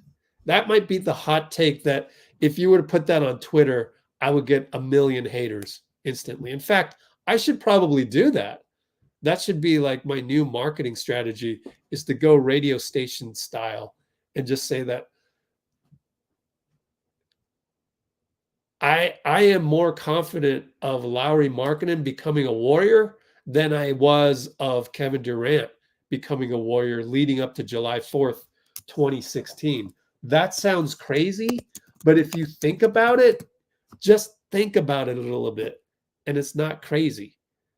It's what else is Utah going to do? Like, what can you do with this team? Like, you need to tank. Like, slap some reality into you. Like, are you serious? Like, you want to build a team through this Western Conference right now? No, tear it down. Tear it down now. There's no better year to tear it down. Tear the thing down. Get rid of Lauri. Get a whole bunch of draft picks.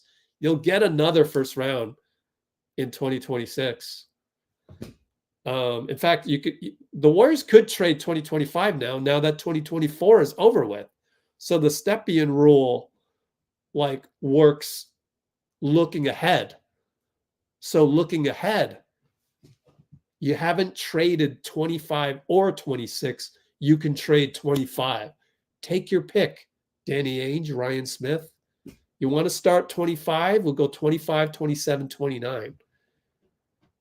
You want to start 26? Fine. 26, 28, and then the 30 we got to figure out. Just take the 25, 27, 29. Like, duh. It's just like, what are you doing? And so when it's that ridiculous and they're not doing anything right now, it just tells me that they're trying to just hold out for maybe something more. But the offer that we have is pretty darn good considering your situation. Like, Utah's situation right now is like, they need to move Markkanen for pieces right now. You do not want to pay this guy $46 million next year. That makes no sense. And then so the only other option would be to trade Markkanen next offseason. And it's like, you're gonna wait this whole time for maybe a better deal in 2026, 2025, summer of 2025. It just, why take that risk right now? You can get a 2025 draft pick right now. So I think all of this is just, they're waiting it out. It's not that, we want Brandon Podziemski. Oh, no. That's a non-starter. No, we're not. Like, that's irrelevant. The relevancy of what's happening right now is that they're just waiting it. They're waiting it out, and they're making phone calls, seeing if there's other offers that come in, because you do want to tear this down, but you want to tear this down in that you have the most to bring it back up, i.e. draft picks and young talent that remains cheap for a while. So that's why the Podziemski thing is now a thing. And then on the Warriors side, it's like, you know, this is Lauri Markkanen. You look at our cap sheet, it's like, you know, honestly, it's pretty much a no-brainer to put Lauri Markkanen's name right here, even if it's at the expense of Kuminga and Podziemski. I love both of them, and I want to keep both of them, but if it took losing one of these guys, no problem. In fact, I would lose both of them. What do you think about that, Bruce? I would actually lose both of them for Markkanen, but I wouldn't do that in terms of humanity's sake. Like, there's a greater you can't get fleeced in the NBA. Like, you can't let the precedent of being fleeced in the NBA. Like, you just can't let that happen. I'll give you an example. One time, this is a crazy example, okay? So again, my thesis here is I am more confident of the Warriors getting Markkanen than I was of KD in 2016, July 4th. I go back to that. That was said 5 minutes ago. And then I gave you, you know, the extreme of, I would even go to the extreme of, let's call it sacrificing Podz and JK to do this.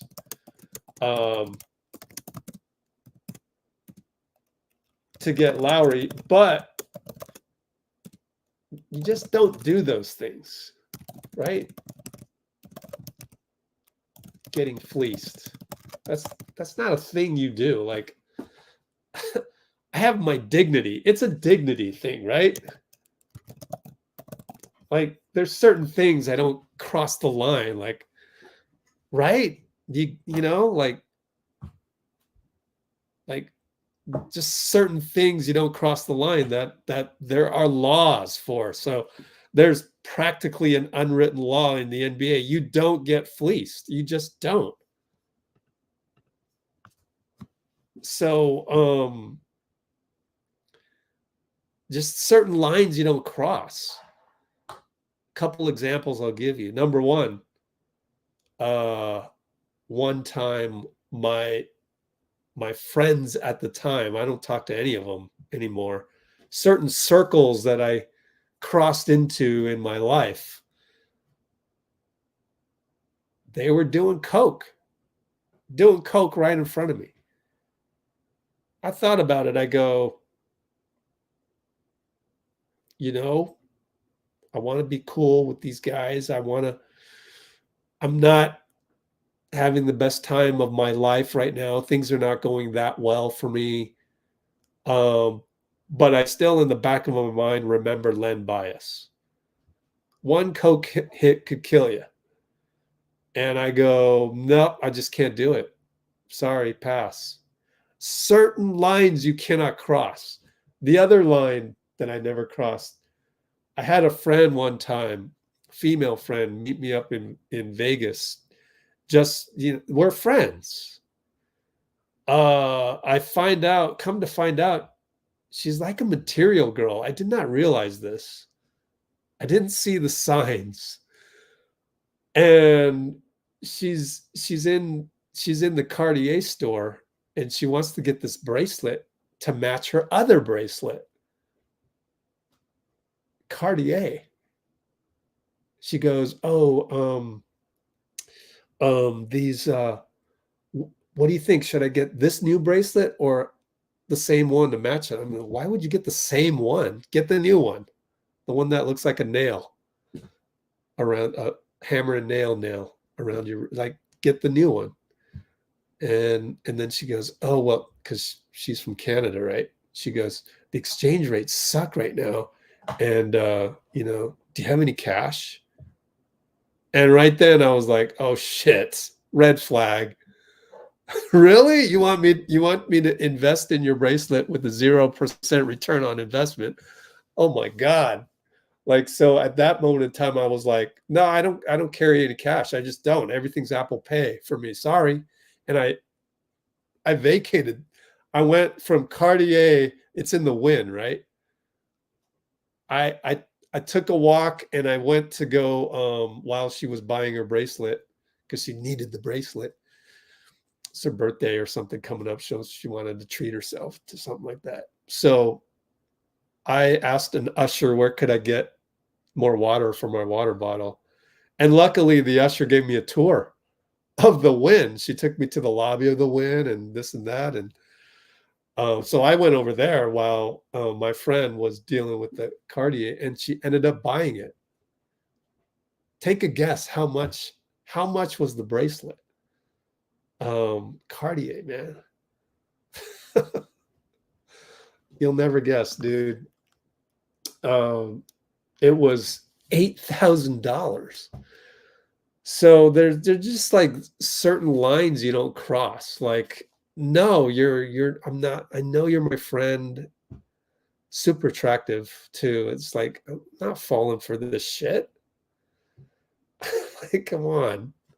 I'm not going to give you, you know, even if she didn't expect me to buy the whole thing, like, I'm not going to give you $100 to help you out with your, you know, Canadian currency transfer rate. Come on. Like, there's certain lines you don't cross. At that point, I'm buying your friendship, you know, like, for us to stay friends, I have to not give you any money.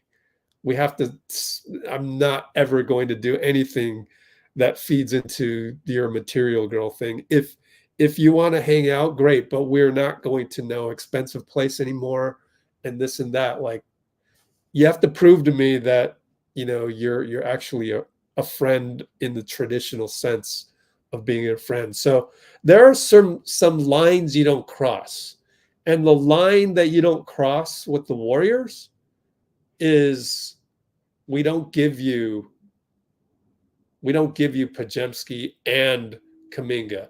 By the way, good on Moody for finally being mentioned. He deserves to be mentioned in a trade scenario, right? So good for Moody is all I have to say on that. You don't get to fleece us. It's not like we're human beings at the end of the day, Danny Ainge, Ryan Smith. Like, we get to keep our dignity here. You don't get to have JK and Podz. That's impossible. You don't get to have Podz and 3 draft picks. No. I mean, the third one's got to be awful. Like, JK and 3 draft picks. Like, come on. That's way too much. And by the way, why would you want to be on the hook for Kuminga making $25 million in 2 years? Why wouldn't you want to break it down? Like, tear your team down, get Cooper Flagg or the number 2 or the number 3 pick, who's going to be not Cooper Flagg, but pretty damn good anyways. It's an historic draft, 2025. Eric G told us 10 franchise players in this upcoming draft. Like, come to your senses. So it's up to Utah to come to their senses. And even if they don't, then okay, fine, we can overpay. Fine, you want Podz and 3 first-round draft picks. It is 11:59 p.m., August 5th, and you're still on that tip. Let it be known, we're going to send out all the worst public relations on you guys. No free agents will ever want to come play for you. You're going to have to always go draft picks. Like, people are going to hate you, Danny Ainge, Ryan Smith. Do you really want that? Like, because We're about to allow you to be fleeced, but fine, because Markkanen makes us a championship team.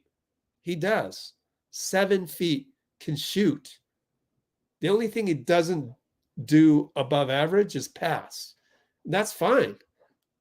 We're going to spend the month of September looking at Markkanen tape, assuming we get him. But we got to get him first. But like stranger things have happened. So there's always that caveat that stranger things can happen and that logic can go out the window. But I look at this logically, and it's like, it's so obvious that we should replace the number 2 spot here with Lauri Markkanen. Who else? What else can we do? So we're in a spot. Utah's in a spot. I mean, the equivalent of this is like, okay, fine, we'll just run with this team. That would be the equivalent of the Utah Jazz going, fine, we'll just run with Markkanen. Like, that doesn't make any sense either. You're supposed to be doing the opposite of winning a championship, which is to get the best draft pick next year. That's the opposite of winning a championship. And the Warriors, we're supposed to be doing the opposite of you, which is winning the championship. This makes sense. So in any other year, with any other team, Utah Jazz, if we were dealing with the Chicago Bulls, deal would have been done already. You know what I mean? Like, if you really think about it, Josh Giddey, maybe they should have got a second round pick with them, but like, it makes sense. It makes sense for Chicago to do that. They're in a spot. It makes sense for OKC to do that. They're in a spot. They need an Alex Caruso. Like, this makes sense. This deal makes sense for both teams, but we're dealing with the Utah Jazz. And so it's up to the Utah Jazz to come to their senses. And that's why Warriors fans shouldn't really be worried about this, because it's really not on us. It's not on the Warriors. Like, we're doing the common sensible thing. It's the Utah Jazz that are the wild card. It's the same thing with the Klay situation. We need Klay to come off the bench. It doesn't work any other way, especially defensively. So, like, it's on Klay. It's on Klay to come back.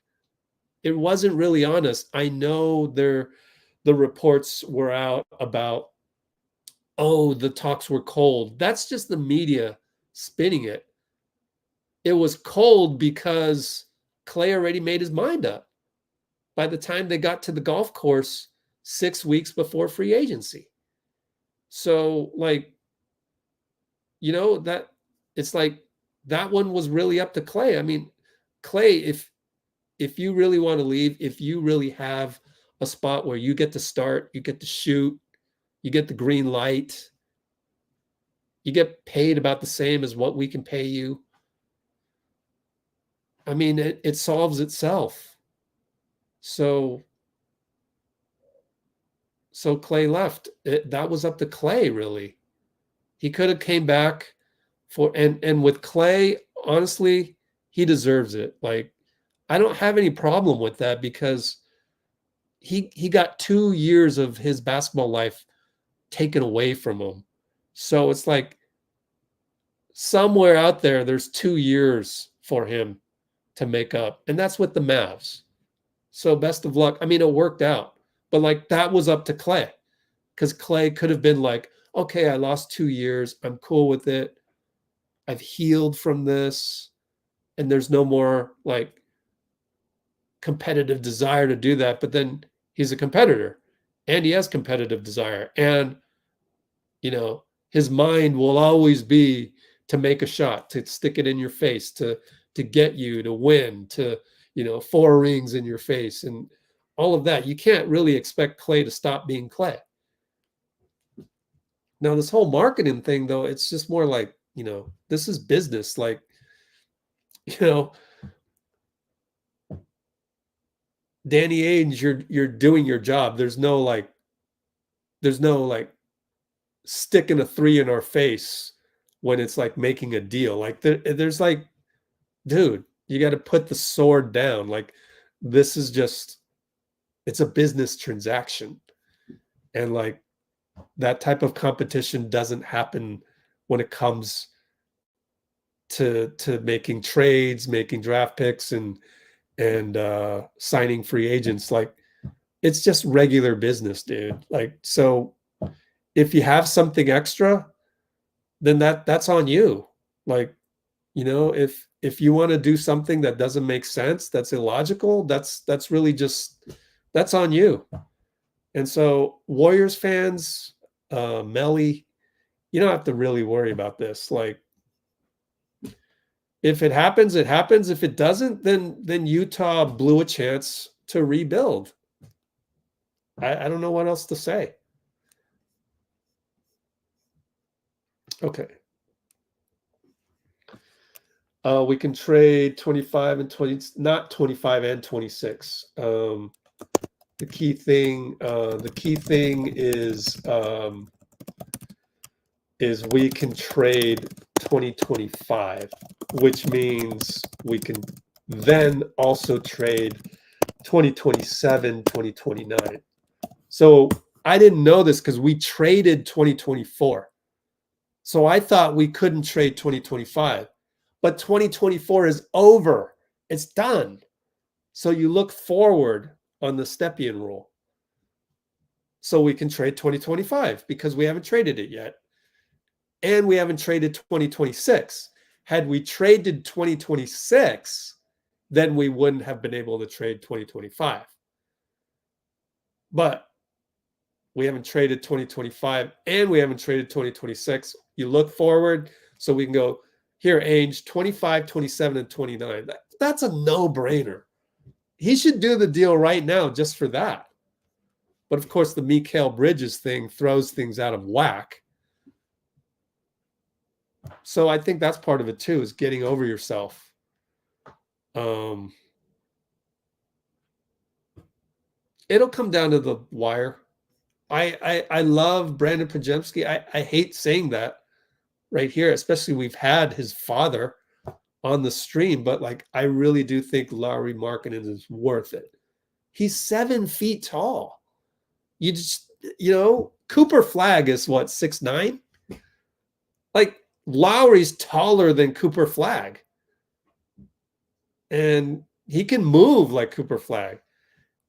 Now, probably can't create his own shot the way Cooper Flagg can. Cooper probably plays better defense. Cooper probably passes better. But we're talking right now like they're pretty close. And you just, 7-footers don't grow on trees. Last big move. Oh man, we already did. We already made the last big moves. That's the thing. Melton Anderson Hield. We made the last big moves already. That's why Lauri's the last. That's it. Plus, we don't have any other roster spots for Markkanen now. Keith Smith just tweeted just now that we cannot add a rookie minimum right now. There's not enough space. I think it was Larry Riley went on Summer League and said we're only $500,000 below the first apron. I mean, this is all ready to go. We are ready to get Lauri Markkanen. This is, you know, that's why the 15th spot isn't, that's why Quinton Post isn't here yet. So Keith Smith just tweeted out, he said, oh, it's interesting. The Warriors can't afford Quinton Post right now. So they would have to waive one of their two-ways because we already gave a two-way to Reese Beekman. Pat Spencer is already the other two-way. And by the way, we would need Pat in case we lose Podziemski. The problem with losing Podziemski is that who's the backup point guard? That's what Tim Kawakami recently tweeted as well. And then the third two-way was recently given yesterday to Plowden. So, anyways, again, I feel confident about Markkanen because everything, it's like a neon sign. Like this cap sheet says we are ready for Lauri Markkanen. Then you go to the Utah cap sheet and you go, I mean, it's bare bones anyways, but this would jump up to 34 million.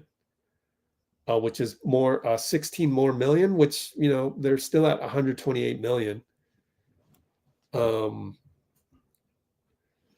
It's not so much looking at their cap sheet, it's just looking at their roster. It's just like, just blow this up. Like, try and get rid of as much as you can. Make sure you're still at the floor.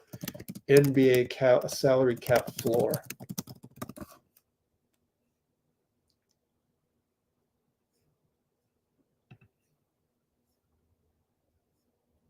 $122 million, and they're at so they'd be at 128 million. And finally, Dean Chambers suggested, why not a 3-team trade where you would go Wiggins to New Orleans, Brandon Ingram to Utah to continue to sell tickets? Because no one's paying tickets to come watch John Collins, okay? You'd still be at pretty much the floor. So there's that idea. You know, I don't know. It's just like, go get some draft picks. Go, what are their draft picks? Utah Jazz draft picks. Go get yourself a 2025. And then the pick swap thing, yeah, that's easy. Just do that. They have 2 draft picks next season, next summer. Make it 3. They don't even have their own. Wow. I wonder how they lost their own.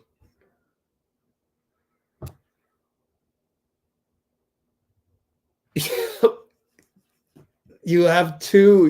You don't even have your own draft pick. No, you will have your own. You will have your own based on the results. Okay. You will have your own. I don't know why it doesn't list it here. What? Wait. Who owns Utah Jazz 2025 draft pick? Own draft pick. Since the pick did not convey, it still has the same top 10. You have to finish in the worst 10.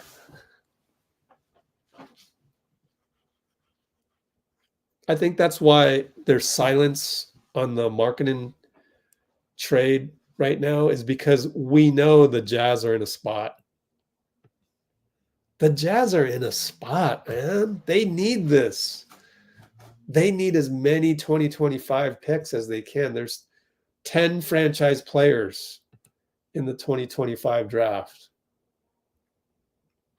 They got to go do this deal. So that's, again, I feel confident in this.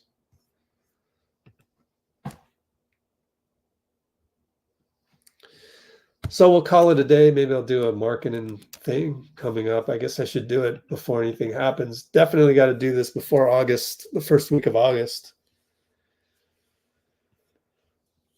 But this was good to get off my chest and just think out loud. So thank you for allowing me to do that. Next live is really today. Oh, gosh. That's because that's what we do. In what?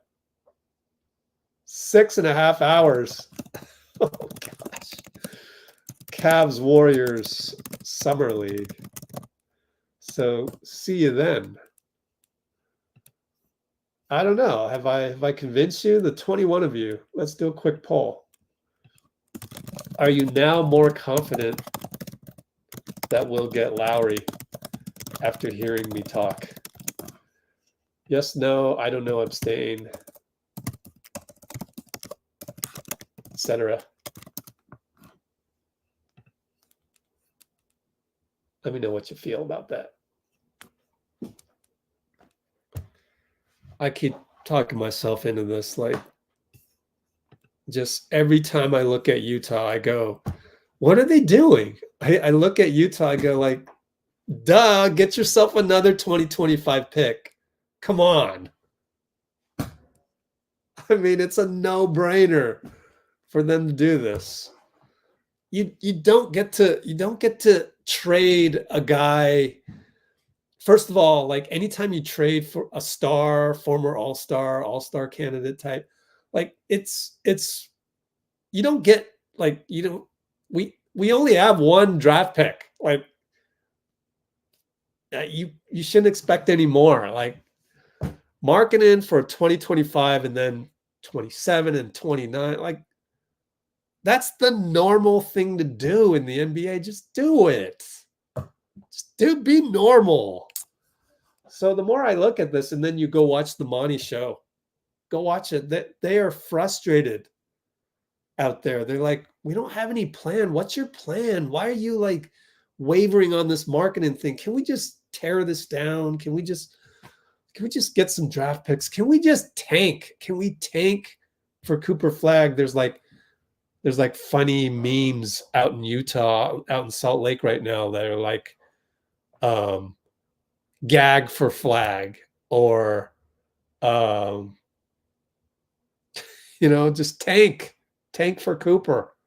Duh. It's so like I think everybody in the NBA knows this.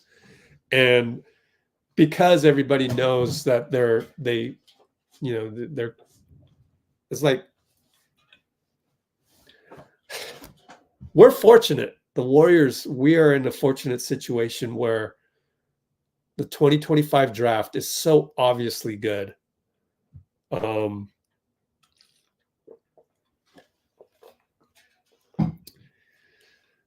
How much did Mikal Bridges cost? Mikal Bridges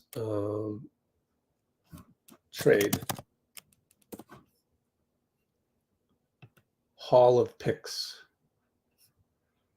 This is the NBA site, so you never know. 25, 27, 29, and then an extra one. Look at that. Okay, look. When you look at the Mikal Bridges deal, 25, 27, 29, 31, we can do this. We can do this. And they got Boyan. We can give you Brandon Ingram, possibly. Don't you think the Pelicans would want Wiggins? That's a good fit on that team. One less guy you have to worry about holding the ball in the post. And then the second round pick, top 4 protected. Yeah, we can do the swaps. That's easy. And then these two guys are inconsequential. They're just part of the deal. We can do this. I didn't know this. This was a key learning point. We can trade 2025. That's great.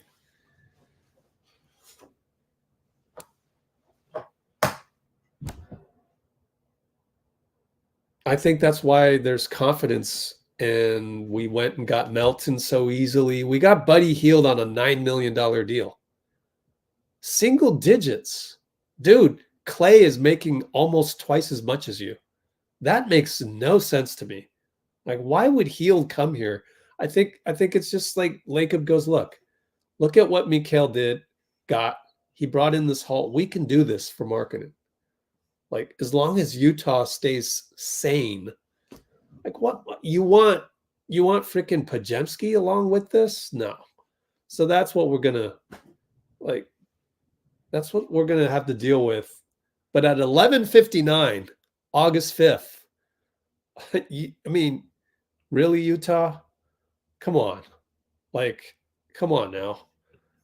When the rest of the NBA finds out that you passed on a deal similar to this that did not involve Podziemski and Kuminga, you're going to be the laughing stock of the NBA. The laughing stock. Like, it just doesn't make sense to want this and Podziemski. and Kuminga, it just doesn't make sense. Nothing makes sense in that logic. So I think right now is just a waiting period because Utah's the type of team that's extra careful with this stuff. And when we get back to this poll that I just did, we're still at, I think just some of you, you got to try going all in with positivity on stuff. Like, if I'm wrong, so what? You know, if you're wrong, there can be nobody coming to clip this and making fun of me, making fun of you on Twitter. I have that risk, and yet I'm doing it right now. Just because I like to feel confident. I like to feel positive. It goes hand in hand with the ability to create, the ability to love. Those are the common emotions that are associated with that. When you're stuck in negativity, when you're stuck in fear, then you're stuck in a survival mode. That's when you get stressed out. And this whole USA thing that I just did, I can't wait to tell you the story. What a way for me to bounce back from, I've been on these live streams with you guys now for 2 years. Best thing that ever happened to me. Like, granted, usually it's me, Shivansh, Bruce, Dean, Amy, Nikki, Cholo, Dean Agon, and anybody else similar to that group. You go back to the Cheers, like Cheers sitcom, where everybody knows your name. Like this, just these guys, right? It's like, it's hard to find this. It's hard to find like friends, and like Cheers and Friends have been the best sitcoms of all time. I would have never guessed. And so that's part of it, like staying positive and not predicting and just letting things happen, and things happening that are crazy. Same thing with USA. What they say, manifestation and things. You can't be in a state of fear to manifest. You can't. I know this. Like, how do you manifest the ability to after this workout, and I have the video coming in the next day or two, Steph stays around, and that gave me the opportunity to say goodbye to him. You have to be in a positive, confident state of mind, not reclusive, not fearful, like I used to be. I used to be like that because I would just focus on my work. But it was like my work, I can't blame myself for that. I'm glad I went through it because that taught me that, it was just a coping mechanism because I'd been in a really serious breakup before that. And the way to fill the emptiness that I felt at the time was to fill it with Warrior stuff. And I did that. And then I did so much of it that it became my way of life. And then to not only talk to Steph, guess who else I bumped into? Sean Livingston. I bumped into Sean Livingston here at the lobby of this downstairs. I showed Sean in this video right here. Jerry Stackhouse. And I saw Jerry Stackhouse. He was running out the door. So I never got a chance to say, oh, congratulations for getting hired by the Warriors. But nearby to Jerry Stackhouse was Sean Livingston. And to be able to say hello to Sean, and he knows who I am. He may not know like even my name or my last name or something like that, but who cares? Like, you're recognizable, and like for him to be there, like that was great. Like, you can't predict that. You can't really even manifest that. It's just like good things happen when you're in this higher state of mind. And the other guy I ran into was Johnny West. Nicholas Kerr, he was there.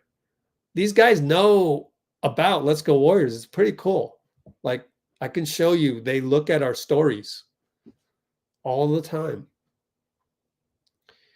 And I could have never dreamed of this, right? 2 years ago or 10 years ago, when I was in the same gym, and I got a credential with USA. Shout out to Stuart Leung, my former basketball teammate and the guy who ran Interbasket. I got a credential under Interbasket. I wrote an article about Finland. Was it Team Poland? Suomi is their chant for their team. And got to film Blake Griffin in this very same gym do the off-the-wall dunk, which at the time was unheard of. He did an off-the-wall dunk. It went viral. It went on ESPN. ESPN asked to use my video. It's on our channel. Let's Go Warriors, Blake Griffin dunk. Oh gosh, where is it? Is it under? Maybe it's under my other one, Dream League. Blake Griffin USA dunk.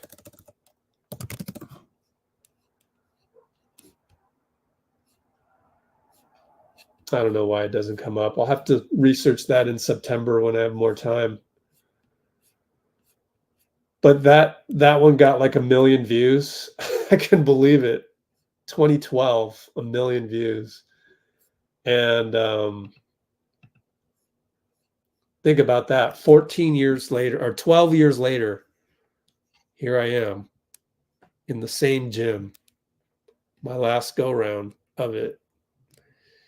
So one of these days I'm going to be right. When you look at this poll that I've got, one of these days, I haven't tried to, predict these things. I shouldn't predict. I haven't tried to really go on these live streams to give you my case for being confident and happy about these things that are going to happen to the Warriors or not. I don't do a lot of that until recently. We did a lot of that. Every game we do a lot of that during the regular season. How many times was I or Dean and I up here instilling positivity and confidence that we'll turn this thing around. Didn't happen. We lost in the play-in. And yet we're still here. And we're still the next one. Like, we keep going. 2022, it worked. Best feeling ever when we finally got to Game 6, and unfortunately had to shut down the live at the last moment, but bounce back from that. We always just bounce back. I'm just going to keep coming back here and telling you to have good vibes about the next thing and the next thing. Like, I don't know how else to do it. Like, Steph does it that way. Why not? I know it's hard to be mentally like Steph. I figured out how to do it. It's like, I figured it out. A little bit was through Steph himself, a little bit of osmosis, but mostly we figured it out on our own on this channel, on this live stream. Can't wait to tell the story. There's just, I don't have enough time during the day to do it because I've got all these videos backed up, and now I've got to go look at the behind the scenes from Abu Dhabi and do the next one. And all the in arena videos of Steph going crazy. There's going to be so much content to catch up on from the people that send that out from Abu Dhabi. So I don't know any other way to do it. Like every time we're confronted with an issue here with the Warriors, I'm just gonna, I always just double down on the positive aspects. Klay Thompson issue. Dean and I, we were wrong, but like we kept the same attitude the whole time, the same hope, and the logical reasoning that all we needed was a final meeting with Klay. How could Klay not grant us that final meeting? Well, he didn't. He actually didn't, and we couldn't believe it when we found out. But then to get over that, it was the same energy. We just used the same energy. Like we had optimism about Klay throughout. Okay, he leaves. The way we cope with that is the same high emotional state of that. Look, to me, Klay deserves it. Like I get that. Like I'm okay with it. I'm at peace with it. How can I be bitter at Klay? I can't. I can't be bitter at it because he is who he is. There's a reason for it. Sure, he could have changed and be a more mature person coming off the bench, accepting his role, and we'd be trying to add Markkanen to a team that already includes Klay, which would be super duper exciting. But how can I expect him to change in such a short amount of time? How can I expect him to change from what made him the second best shooter on the planet that we've ever known? But I'm still coping with that with the same energy. It's the same positive energy that makes me just love Klay for who he is. I'll give you a hint. Like a lot of this stuff, Vegas, the Warriors, 2022, you know, I've oftentimes not been on the same page as Warriors PR. You know, I've always kept my head down and just worked my ass off. Always expected that meritocracy to speak for itself. And it does when I tell you that, you know, that I say goodbye to Steph. I say goodbye to KD. I say goodbye to Sean Livingston. I say goodbye to Raymond Ritter. I say goodbye to Yusuf. I say goodbye to Shams, who I made go viral, so he owes me one. I say goodbye to with the DAP with LeBron. You guys saw that, I hope. I say goodbye to anybody. Sam Amick, Mark Spears, Craig Miller, the previous USA PR director, Kent Bazemore, who you saw. That's living proof. I say goodbye to Kent Bazemore. Here he is. Live. We were here for that. Call me the OG. Not all the time do things go smoothly. Like sometimes, most times, really it's sometimes, it's not most times, you might not be on the same page as Raymond Ritter. Okay? But honestly, I love Ray. Like, there are certain things about Ray that not just me, but a lot of other people have problems with. And it's dealing with the Warriors and PR. And a lot of it is YouTube channels versus social media versus newspaper writers versus TV reporters versus, it's a very diverse food chain, let's call it. And but it's the same energy that gets me through that. Like, for 2 years now, I've generally had positive vibes about the whole industry. And for really only a few months, I've had super duper good vibes about it. It's literally only been a few months. It's a long journey, but you get to a point where you can choose your battles. In fact, you choose not to battle. The art of war. You figure out certain people are in survival mode. I'll show you the selfies at some point. Took some pictures just for my own retirement farewell tour. I was having Starbucks because there's no actual Starbucks to sit in the Aria.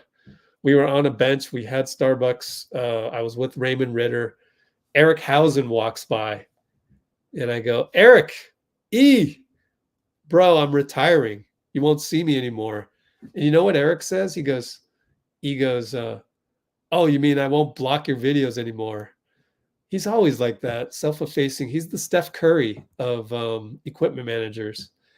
And we want to take a picture, and I noticed Raymond doesn't want to take the picture. He's kind of just like, he's just there, right? And E helps me out. He goes, come on, Ray, he's retiring. So then we take the picture. Look, man, despite the differences I've had with Warriors PR,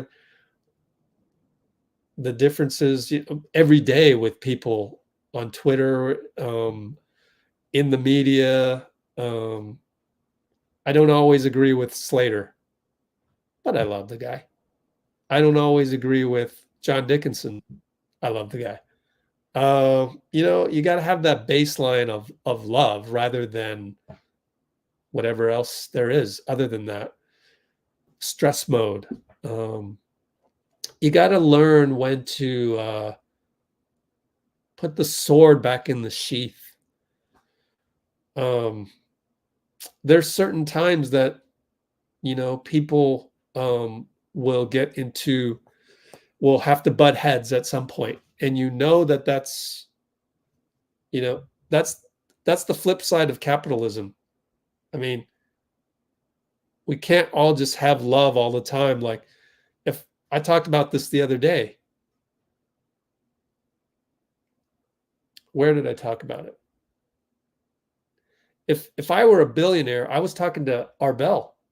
Arbel, you know this. If I were a billionaire, would I be able to just give the money away to every homeless person to make sure that they have food and shelter? I don't know that I could do that, because at that point, you're a target. Like, people want your money. They're coming after you. So then you're in a state of survival. So to find that balance, so that's, it's a tough world out there. And so I just want to remind everybody, at some point, sometimes you got to lay the weapons down. And I want Let's Go Warriors to be that place where you can lay your weapons down, and let's go back to the love part. Like, we actually love Clay at the end of the day. We want this place to be that place where we can do that. We don't want it to be a copy of Twitter where you're tearing people down and you're frustrated with something else in life. So Clay is the random guy that accidentally cuts you off on the road or is driving too slow or something like, and now you're attacking that. Like I don't want this place to be like that. I want this place to be the place where you can feel safe to have positive vibes. That goes all the way back to the Markkanen thing. So the poll, which is now 15 votes. Thank you for taking some time for that. I'm glad, some of you are thinking positively now. If I can just, just by 1%, 1 degree, get you thinking more along those lines, then that's where I want to direct you guys. I don't want this place to be like every other place. I want this place to be different and a place of a sanctuary, honestly. So this is the place where we're going to believe we're going to get Markkanen and we're going to win a championship.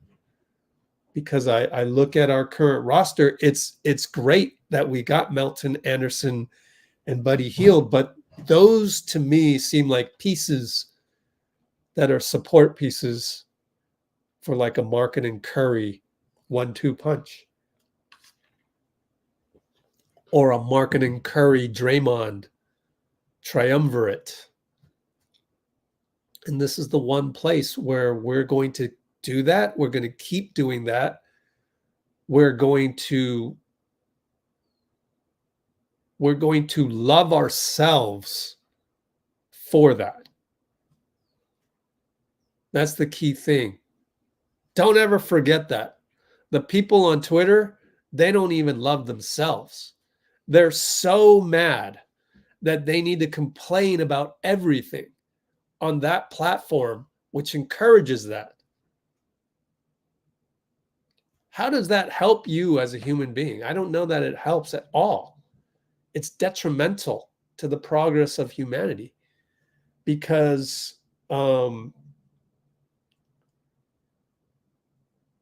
key to life is, number one, you got to love yourself, really.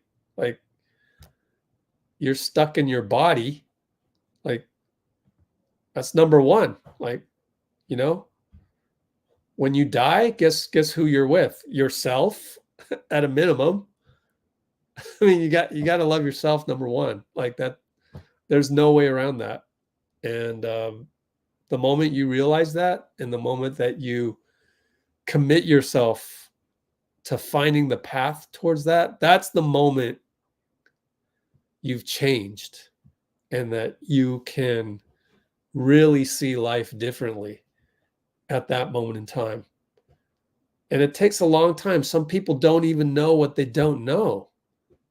So they don't even know that that is really the key to life.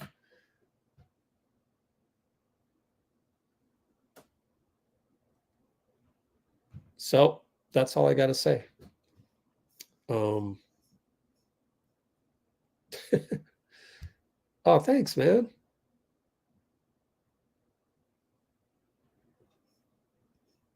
Oh, wow, look at these.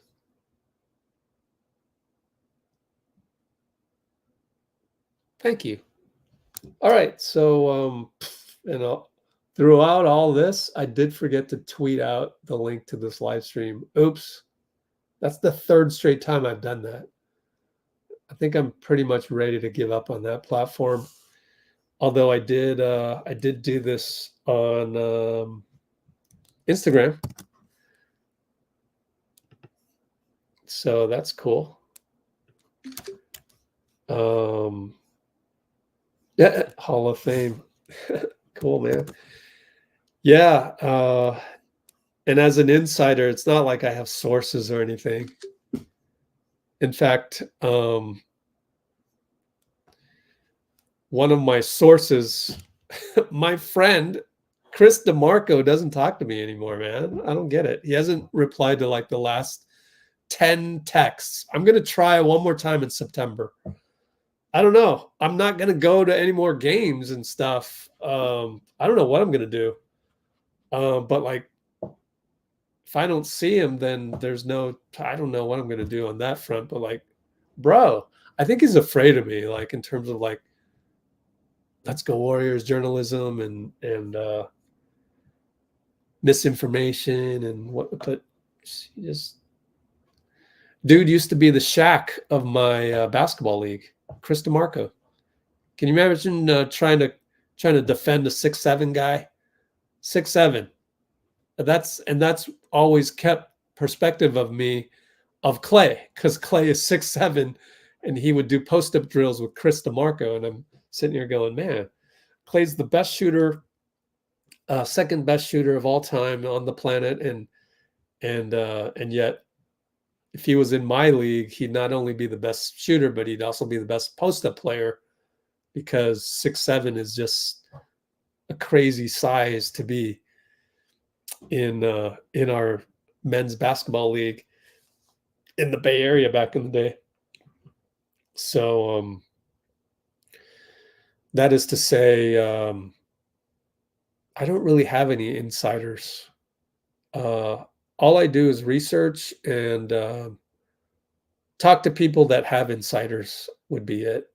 And even the people that have insiders, they don't really know either. So I'm finding out that like understanding salary cap stuff and understanding the needs and wants of certain franchises, like that goes a long way. Like at USA camp, I would ask Sam Amick, so, we getting Markkanen? And he doesn't know. He just doesn't. Shams doesn't know. In fact, he came out with his latest article a couple days after I made him go viral. You guys saw that, right? I made Shams go viral. Clutch points. Oh, and the funny insidery thing about that was Bleacher Report DM'd me. They wanted that clip, but they went through the proper way to do it, whereas Clutch Points will just do it. They'll just aggregate your video without permission, but they will be nice enough to tag you on it. In that way, give you credit. So Bleacher Report DM'd me, but I don't check DMs on Twitter. So like the next day I found out and I go, oh, sorry. Yeah, you can use the clip, but like, my bad. I wasn't checking.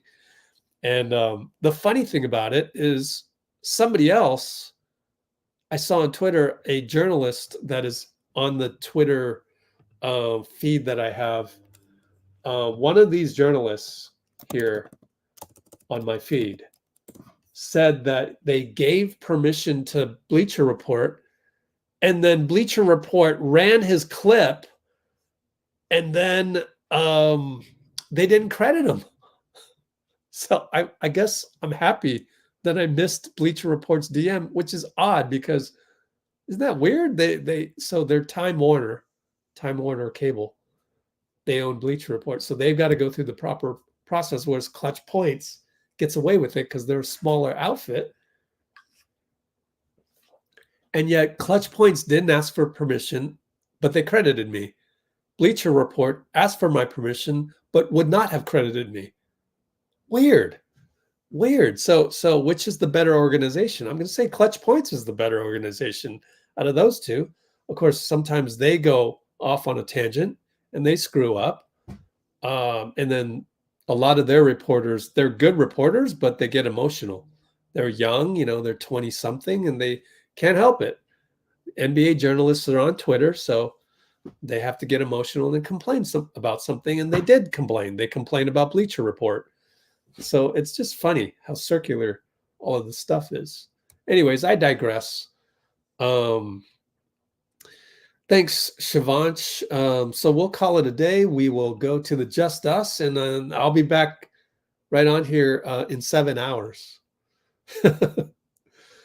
In 7 hours, I'll be right back with the Cavs Warriors Summer League. Oh, gosh.